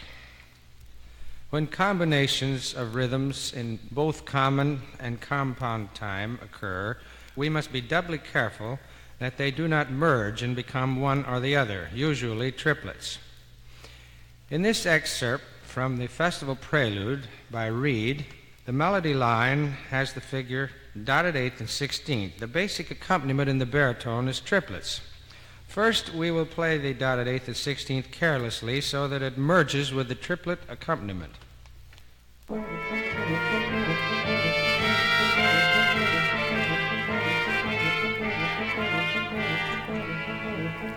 You'll notice in this instance that the dotted 8th and 16th of the melody are in perfect sympathy with the accompaniment. This was not his intent. Now we will have the 16th in the common time figure delayed so that there is contrast between the two.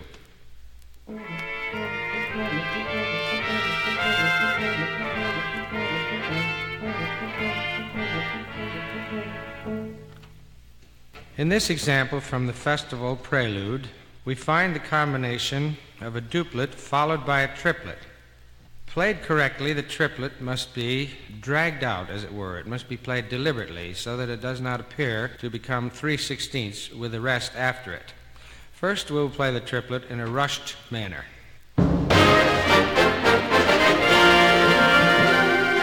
Now the correction will be made. The triplet will be played much wider.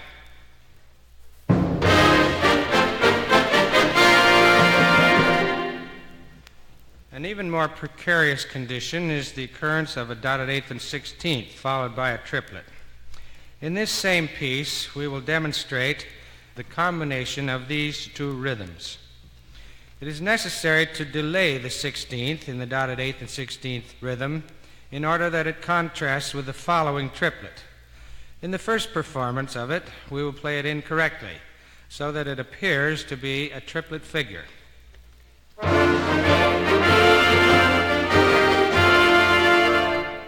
Now the correction will be made. The dotted eighth will be held longer. The 16th will be played more as a grace note to emphasize the contrast between this figure and the triplet.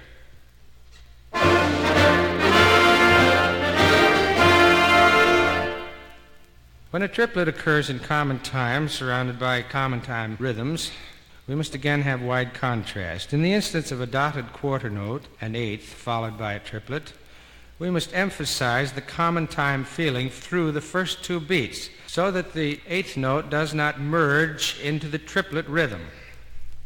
To demonstrate this incorrectly and correctly, we will use one of the Leonard Smith harmonized scales.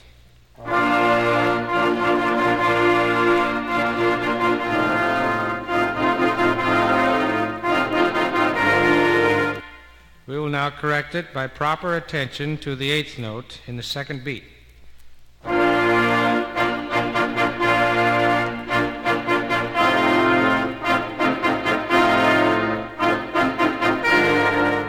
And I might say by careful and even articulation of the triplet, again to emphasize the difference in feel between the two. The combination of 16th notes followed by triplets is an interesting one.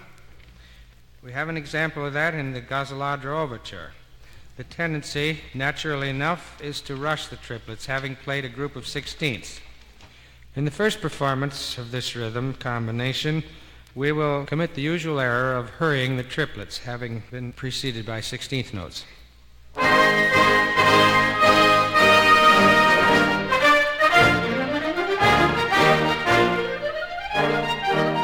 In this instance, the band were crowding the triplets. This would tend to make the rhythm rush. Now it will be played with more poise, playing the triplets in their proper meter as compared with the 16ths.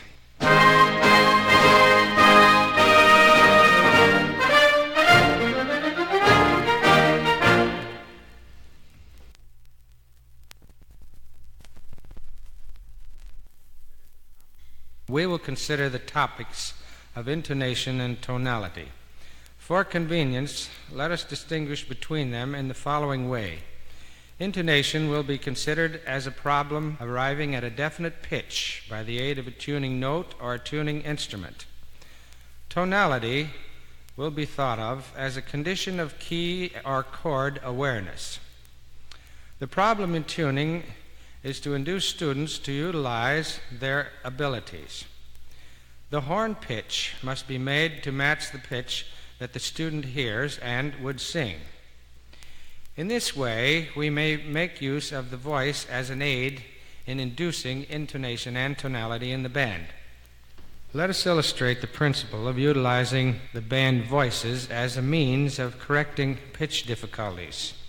We will have the band play a chorale, and when there appears to be a chord that is not satisfactory, we will have the group stop, sing their tone, play the tone, and go on to the next chord.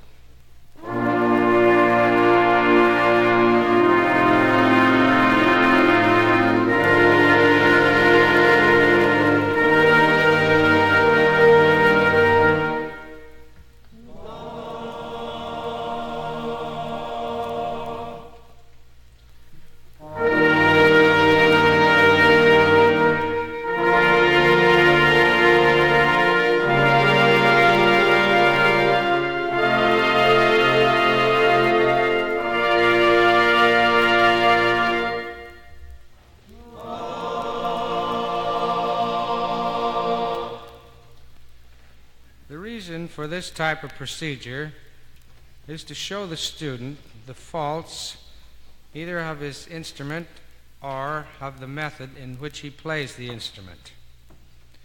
The student must come to know that instruments are not in tune, even the best of them, and that the procedure must be to make the instrument match the pitch that the student hears, rather than to allow the instrument to dictate the pitch.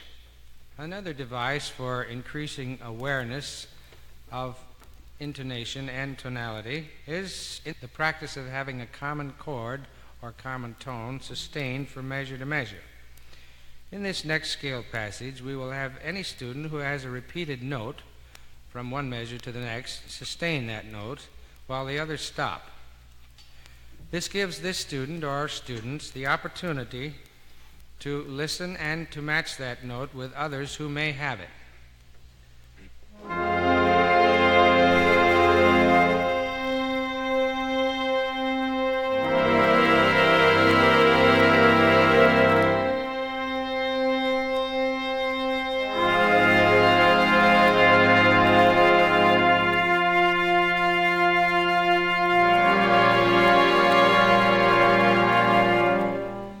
In this way, the student has an opportunity to hear his instrument in critical comparison with others around the band.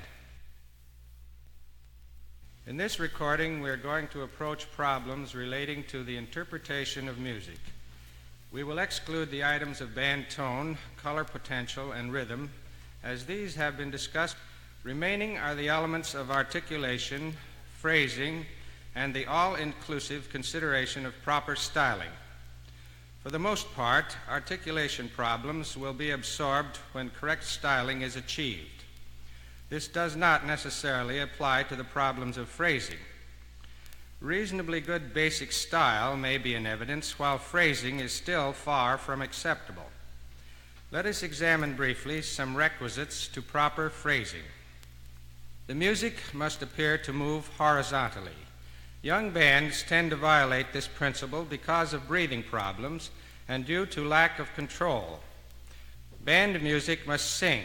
It must not jump up and down. Phrases must be held to maturity. The surest indication of the amateur is the shortening and hurrying of phrases.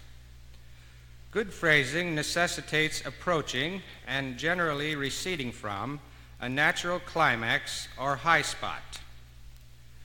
Succeeding phrases of a similar nature must be handled in a refreshing manner to avoid monotony. Let us demonstrate movement and the lack of it in this passage from the Russian Christmas music by Alfred Reed. In the first demonstration, the phrases are shortened and the music lacks continuity.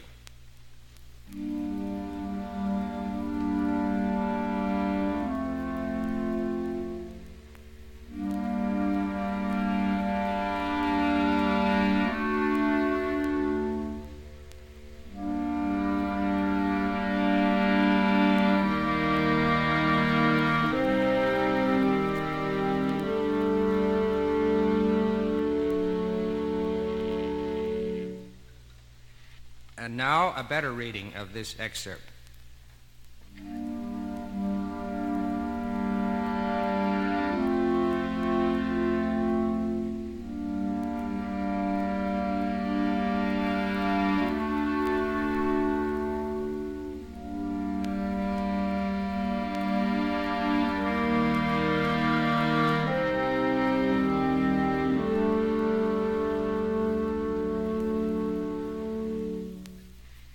Next, phrase climax and the absence of it in this passage from a Ballet Parisian waltz by Offenbach. First, with no phrase dynamics in evidence.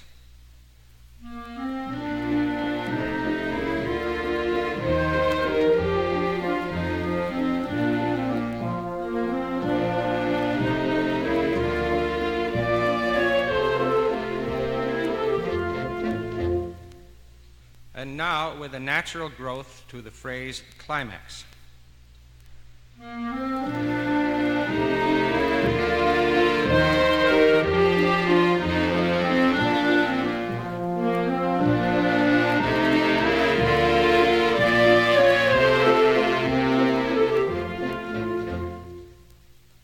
Often the treatment of the phrase division appears to be left to the discretion of the conductor. Notice these three ways of handling this passage from Ballad Air by Erickson. In the first instance, the phrases are each 2 measures long.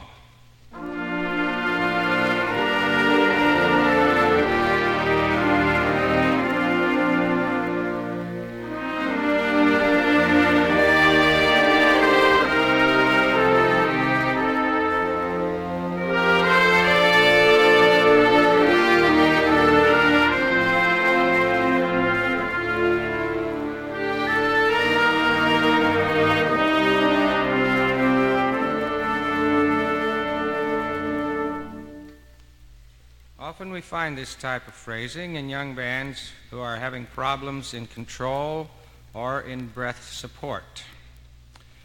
Now the passage will be played with the phrases extended to 4 measures twice.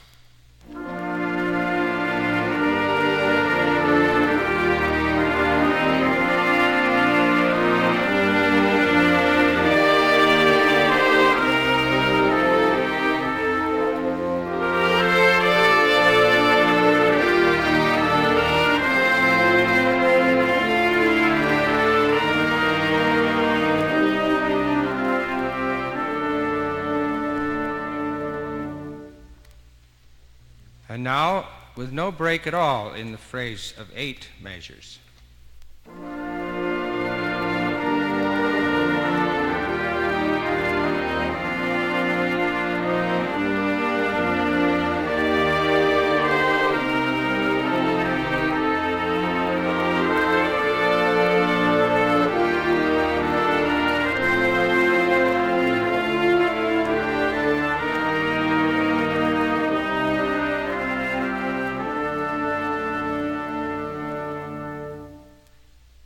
If a band of players were to understand the full implications of the most used 75 music terms, and if they had the technical ability to play according to their feelings for these terms, they would be well equipped to interpret most of their music in a sensitive manner.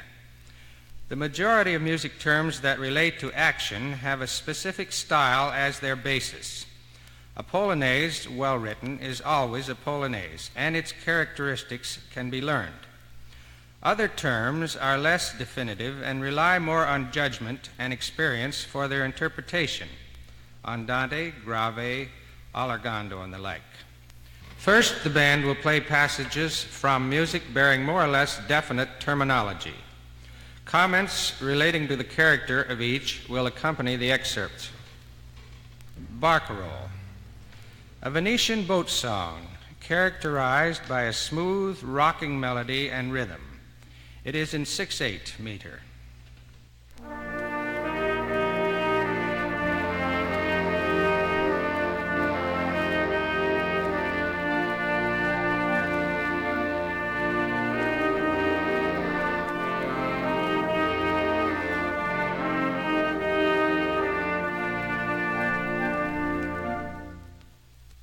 The next, Berceuse, a cradle song, smooth, quiet motion, perhaps suggestive of a rocking cradle.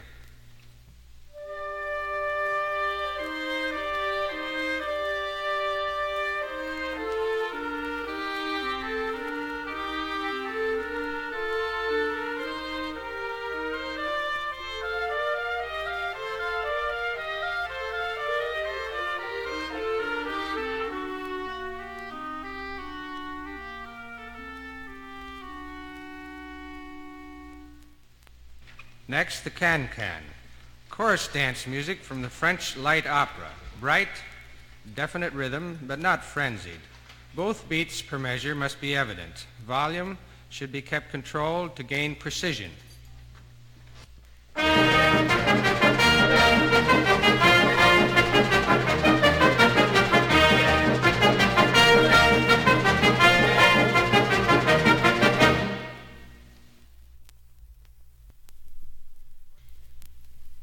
Cortege, a solemn processional piece.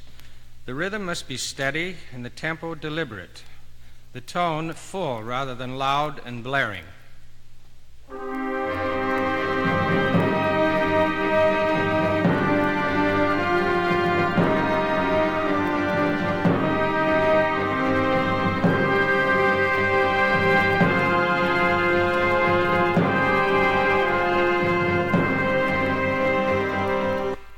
écossais, bright rhythmic music in 2/4 or à la brève. An extremely light, crisp rhythmic style is necessary to make this music effective. Weight must be avoided by all means.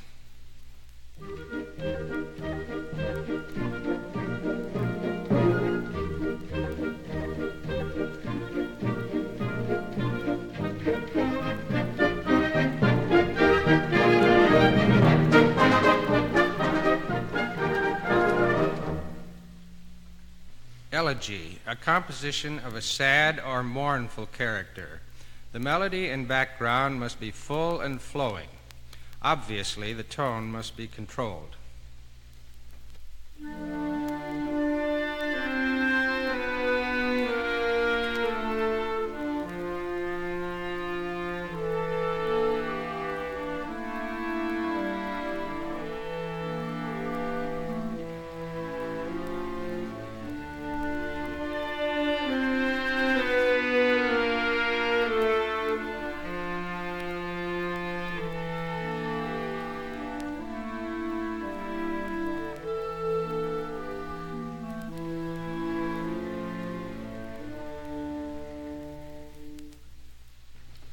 Facultans, a torchlight processional or a pompous dance in 3/4 meter.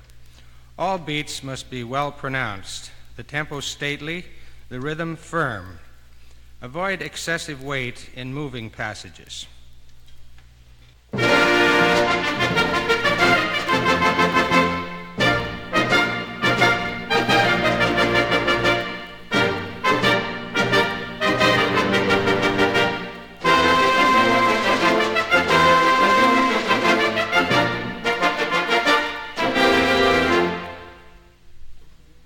Farandole, moderate to bright music for chain dancing in the streets.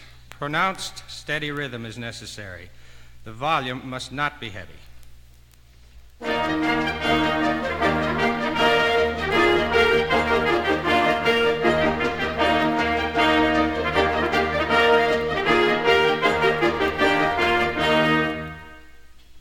Furient, a fiery, rapid piece in 3/4.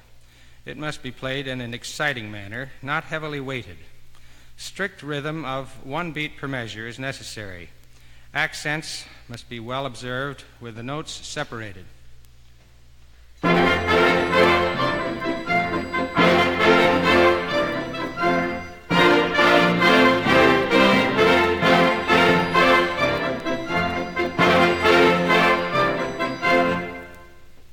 Gallop, a quick, lively 19th century dance. The rhythm must be well pronounced, the volume controlled. This designation is often used for music of a very fast nature.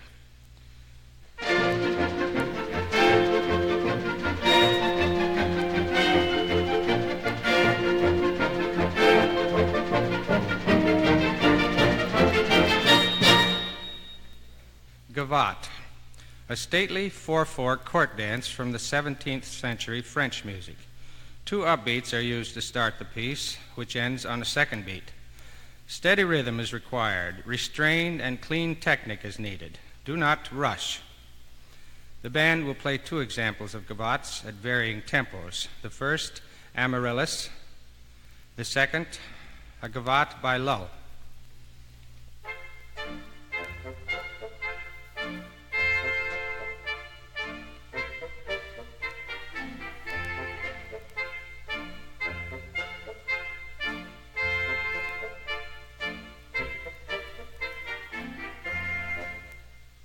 Notice that this second example is in à la brève meter. The tempo is considerably brighter, but still it retains the gavotte feel.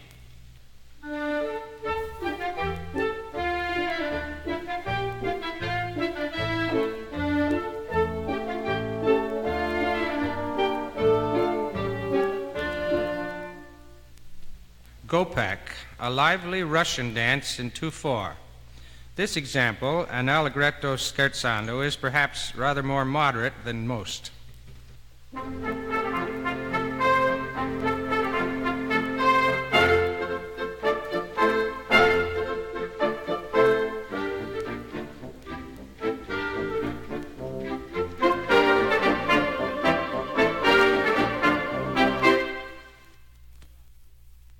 Entrada, the opening music, usually of a suite.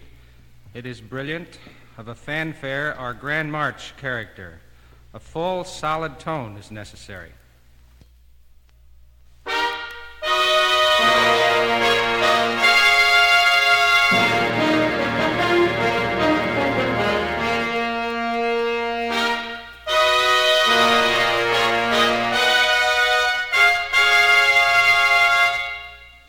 Jig, an exciting, busy English or Irish dance originating in the 16th century. It must be rhythmic, light, and clean. This example, while not entitled Jig, is representative of the nature of the music. It is an excerpt from the Irish Rhapsody by Victor Herbert.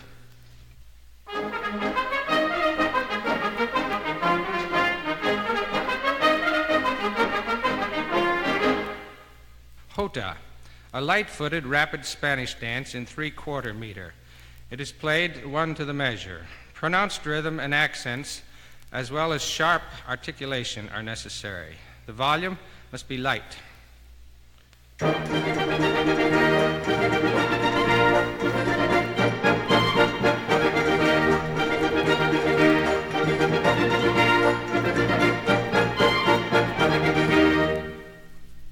Marches. Marches are music for marching, and if they do not induce foot tapping in the listener, they have failed in their purpose. Pedantic weight must be avoided, and articulation must be clean and crisp. Not all marches must sound alike, for there are many styles of them, depending on their construction and their intended use. The band will play excerpts from 6 marches, each of which has a style that is quite different from that of any other. The first, Tannhäuser Grand March, as it is used in the opera. The piece is not brilliant, but rather massive and expansive.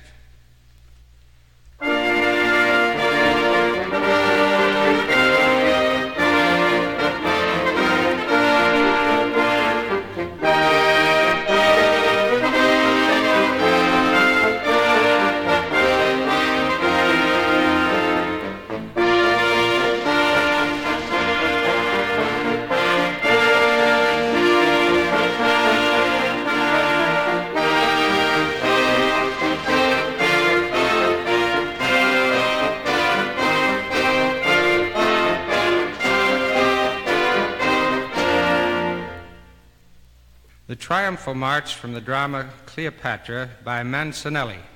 This piece is in a dignified alla breve tempo, fundamentally the same as the Tannhäuser March, but with a very different basic rhythmic feel.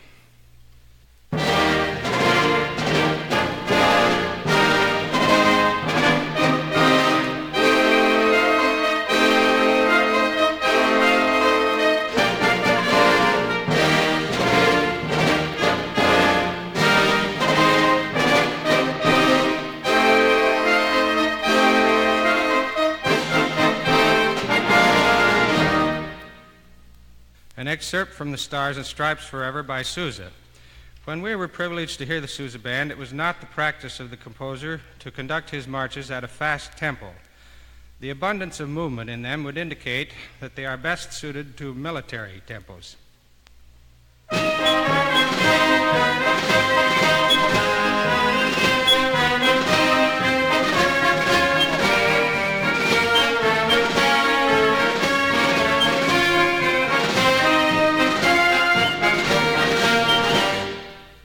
An excerpt from Colonel Bogey March by Alfred. English marches are traditionally played with reserve, both in volume and in tempo. Clipped, clean articulation is necessary.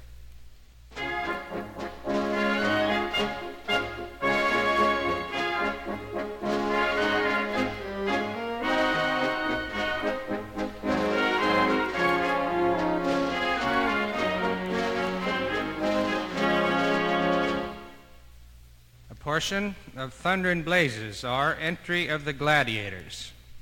If a circus tempo is desired, this march seems to adapt very well to it.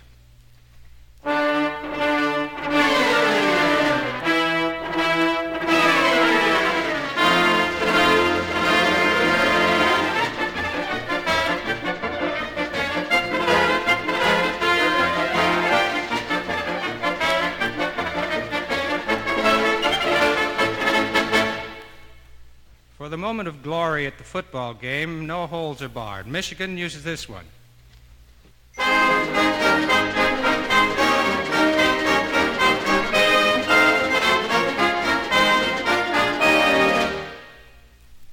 Mazurka, a Polish dance of moderate tempo. This music usually has a prominent third beat. As in all dance music, avoid overweight and keep the rhythm prominent.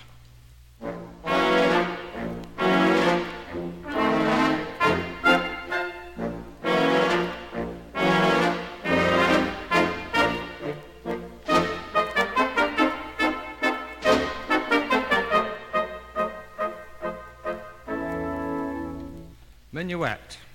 Originally a light, graceful, moderate 3/4 dance. Neat articulation and rhythm are necessary. Later on, this form was used at a faster tempo and led to the scherzo.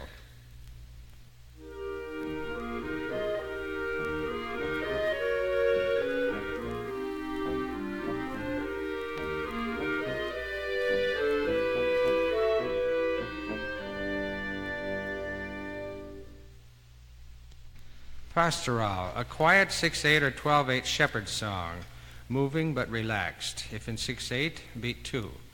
The melody must be kept smooth, the background subdued.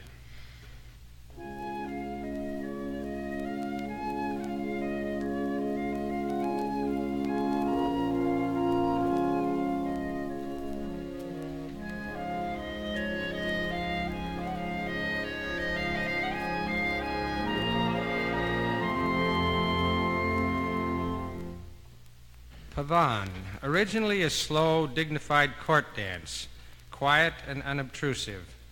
The band will play 2 examples of pavanes, one by Philip Gordon, titled Pavana, which is more or less traditional in nature, and a piece entitled Pavane by Morton Gould, which is apparently an adaptation from the original pavane rhythm.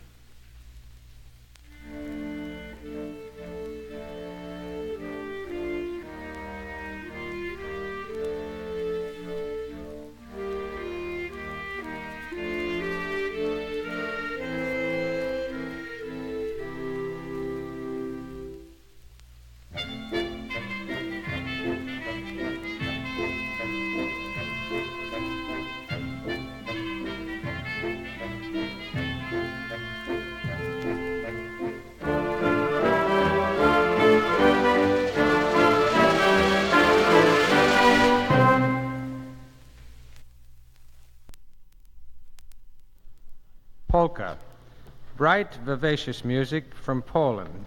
The term is sometimes used for music of a reduced tempo. 2 examples of the polka will be given. The first from The Bartered Bride by Smetana, the next the traditional clarinet polka.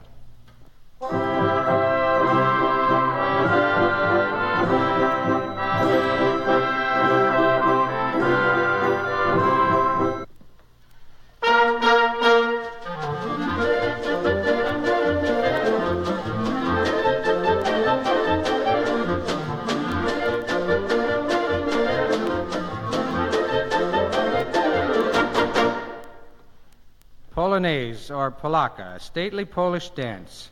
It has pronounced rhythm of a moderate nature in 3/4 meter. Usually, it has emphasis on alternate third beats.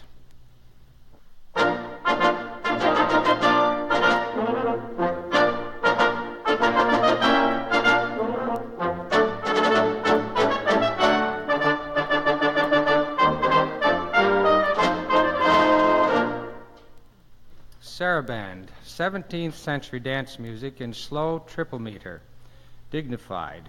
The second beat is usually accented. This designation has been used at varying speeds, but generally it is moderate in nature.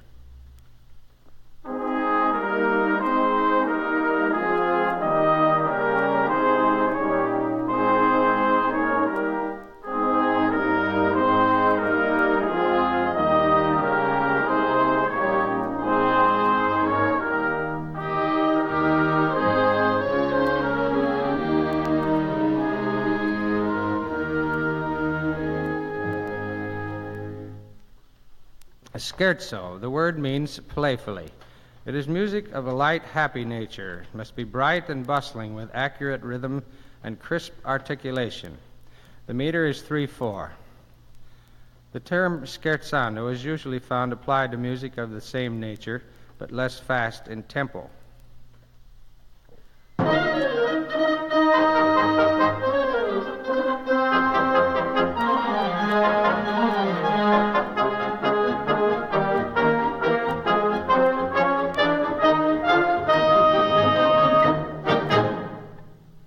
The schottische.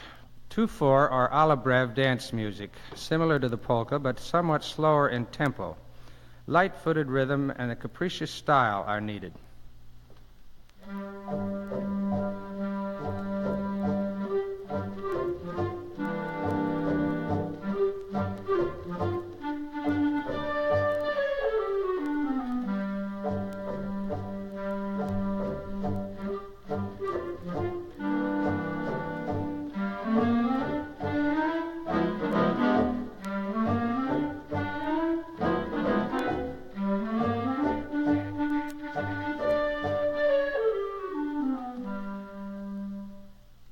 Tarantella, bright 6/8 Italian music of a seemingly endless nature. Legend has it that the music could cure the bite of the tarantula. Extreme lightness is desired, played in a very fast 2 beats per measure or perhaps in 1. The accompaniment must be light and crisp.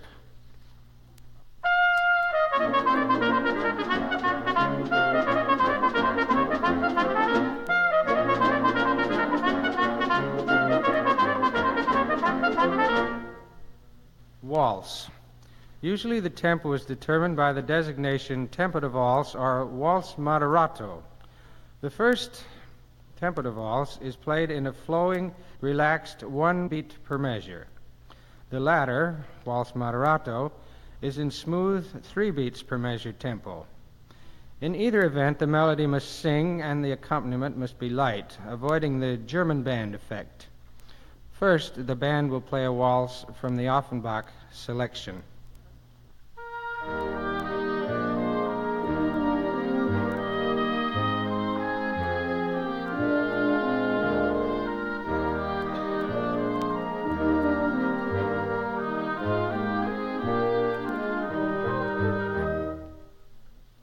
Next, a waltz of a much more moderate nature, an excerpt from The Sound of Music.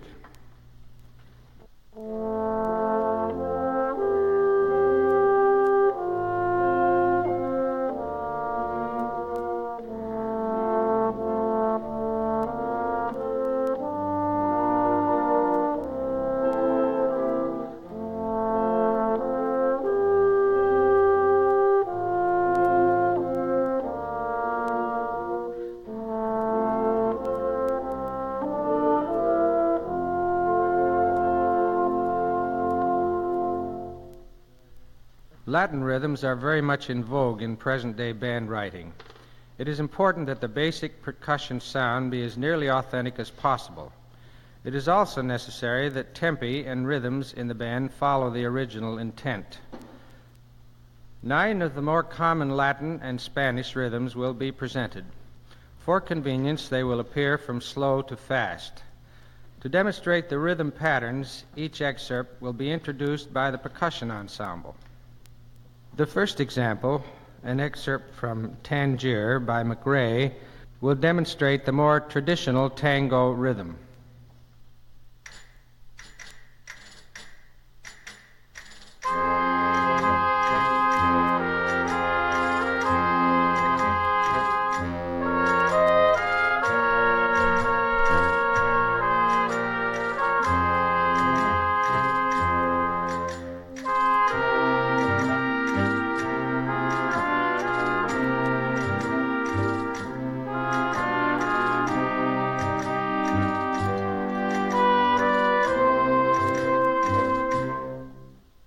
And now, the Blue Tango of Leroy Anderson, whose rhythm emphasizes the last part of the 4th beat.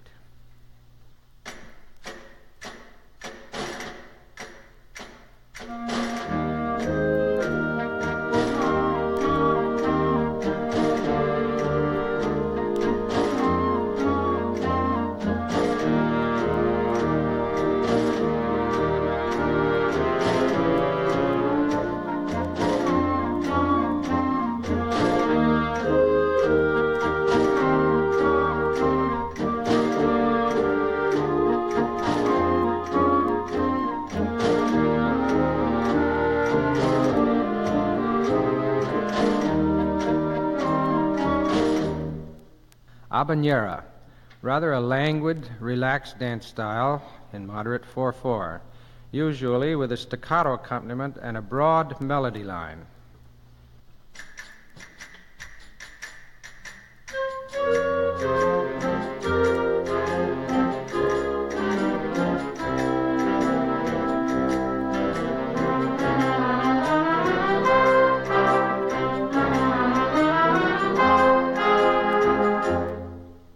Bolero, a Spanish dance of moderate character. 3 beats, well accented, are used. Crisp accompaniment is necessary. Do not rush.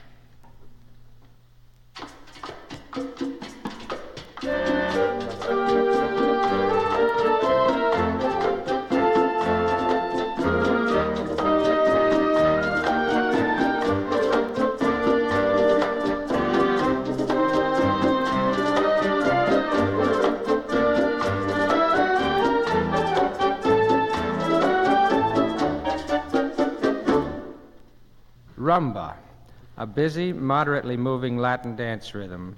Attention to offbeat accents is important.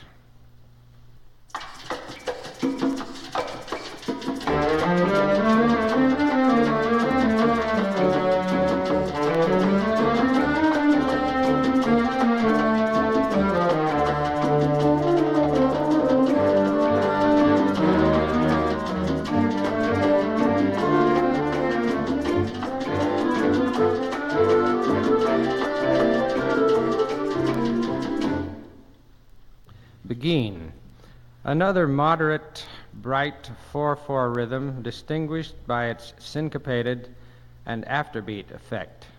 Usually has a broad, flowing melody line in contrast. The articulation of the accompaniment must be exceptionally clean and light.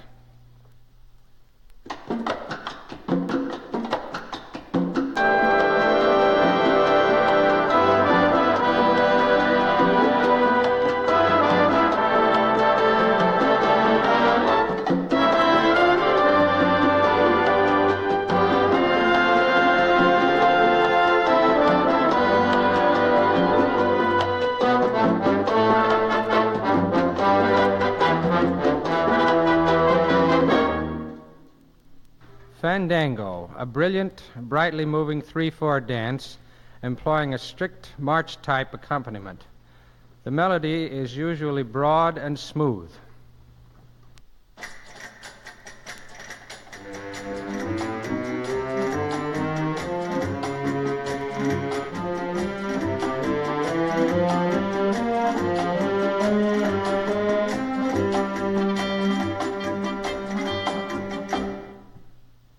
Paso Doble, a march-like, fast, brilliant piece used for the dance of the same name. It has a crisp, light afterbeat rhythm.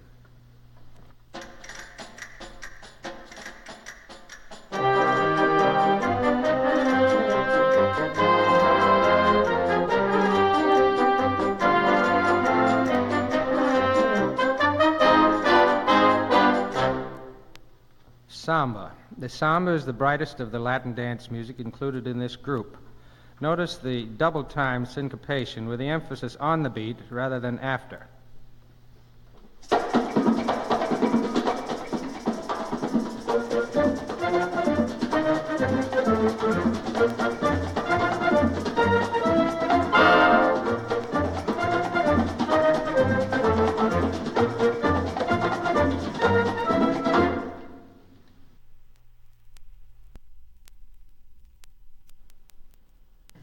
Many terms that are assigned to music are of an indefinite character. They do not indicate a specific type of music, such as conga, minuet, and so forth, but rather lead us to a generalization as to the characteristics of the composition. These terms have implications other than speed, for each is used to create a kind of atmosphere. Once more, the band will present them from slow to fast, although some terms overlap in character and in tempo. Time does not permit a complete presentation of all general terms. Number 1, adagio. Slow, solemn music, generally between largo and andante, usually very sustained, flowing, full, and not blaring. It is intense, sad music as a rule. However, motion must not be lost in any of the slow styles.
Andante, a term that is often mistreated by being dragged.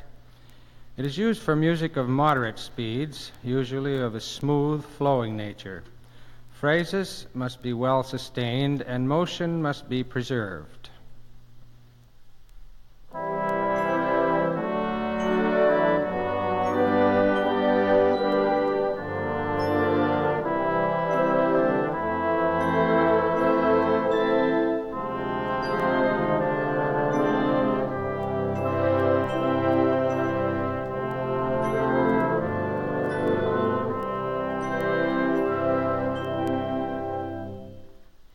Moderato, a broad, inclusive designation for music in the middle area. It may overlap andante and andantino in tempo, depending on the type of music. These three terms do not indicate slow motion, rather a degree of smoothness. Moderato is often used as a modifier, andante moderato, allegro moderato, and when so used has much or more significance than does the first term. The metronome mark in 4/4 is perhaps 80 to 100.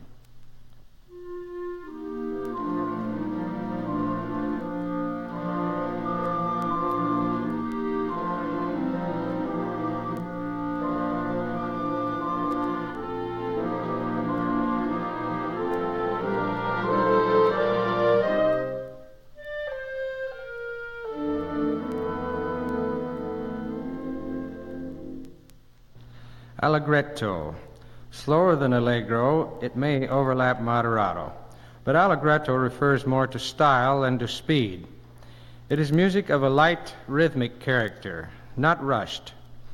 Usually it is treated too heavily in bands. Considerable poise and restraint are needed.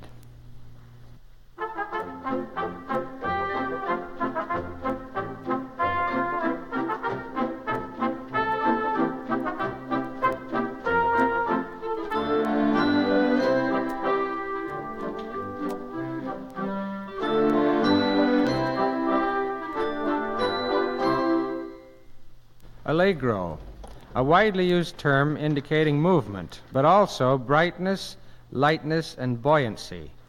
Music of this type is almost always played too heavily by bands. The dynamic weight must be reduced as the speed increases.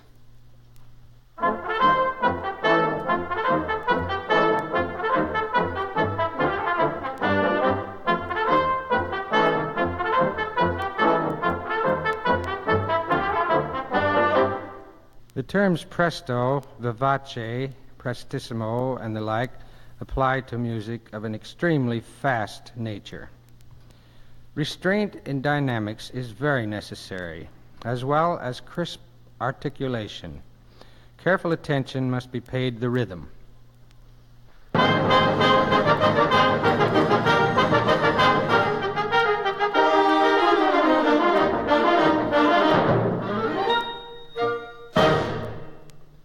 And now a few music terms that refer to changes in conditions rather than to the establishing of them. Allargando, crescendo, and so forth. We must avoid the tendency to overdo them, to abuse them, or to anticipate them. A glaring alteration may be worse than no alteration at all. Number one, allargando. The term means slowing down, usually with added volume and breadth. Avoid the tendency to anticipate and to string out the effect. No abrupt tempo change should be evident.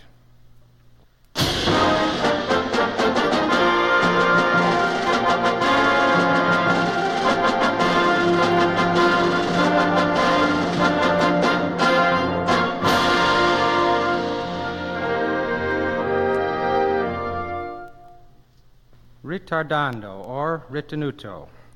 Reducing the speed, but not necessarily altering the volume. The effect must be gradual and natural. Avoid the tendency to anticipate the effect. At the time the word appears, the condition is still a tempo.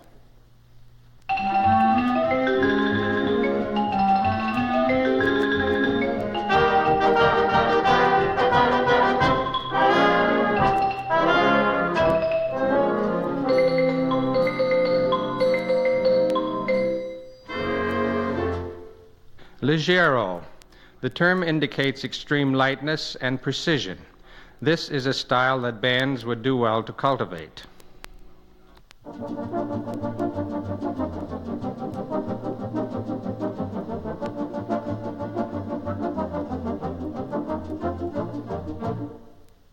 Rubato, literally robbed.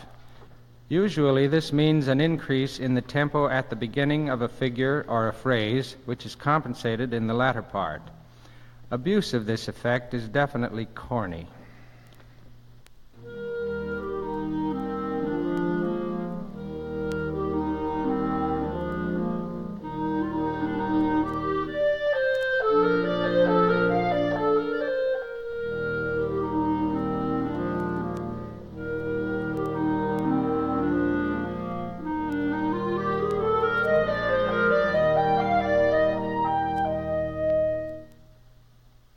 Crescendo, a gradual increase in volume, resulting in a climax of sorts. The tendency is to gain volume too rapidly, anticipating the maximum effort.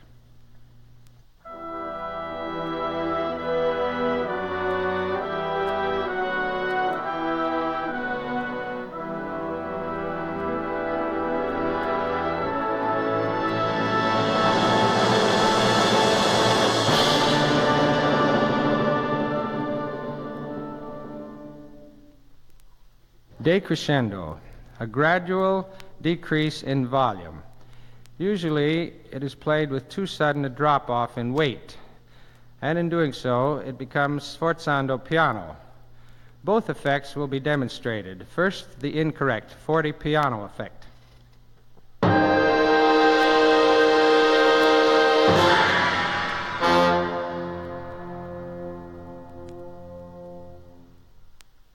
And now correctly played with a gradual diminishing in tone.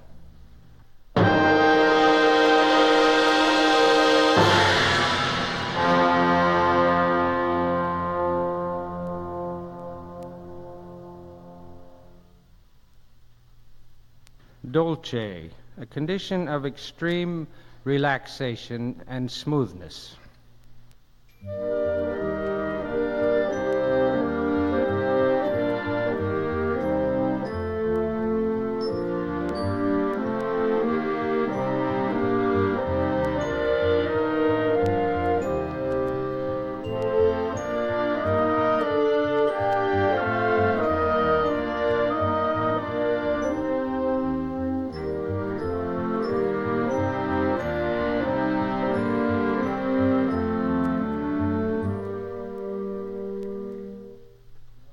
In conclusion, a word about dynamics.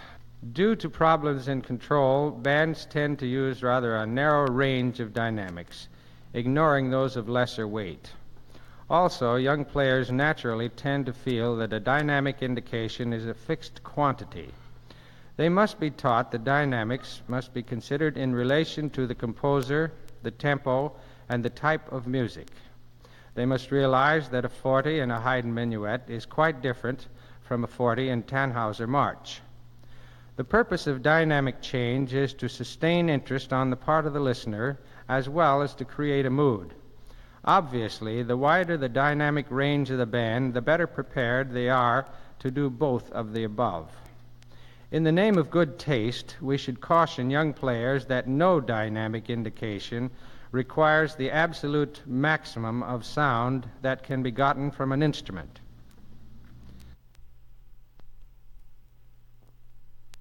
To conclude the training series, the band will play the Festival Prelude by Alfred Reed.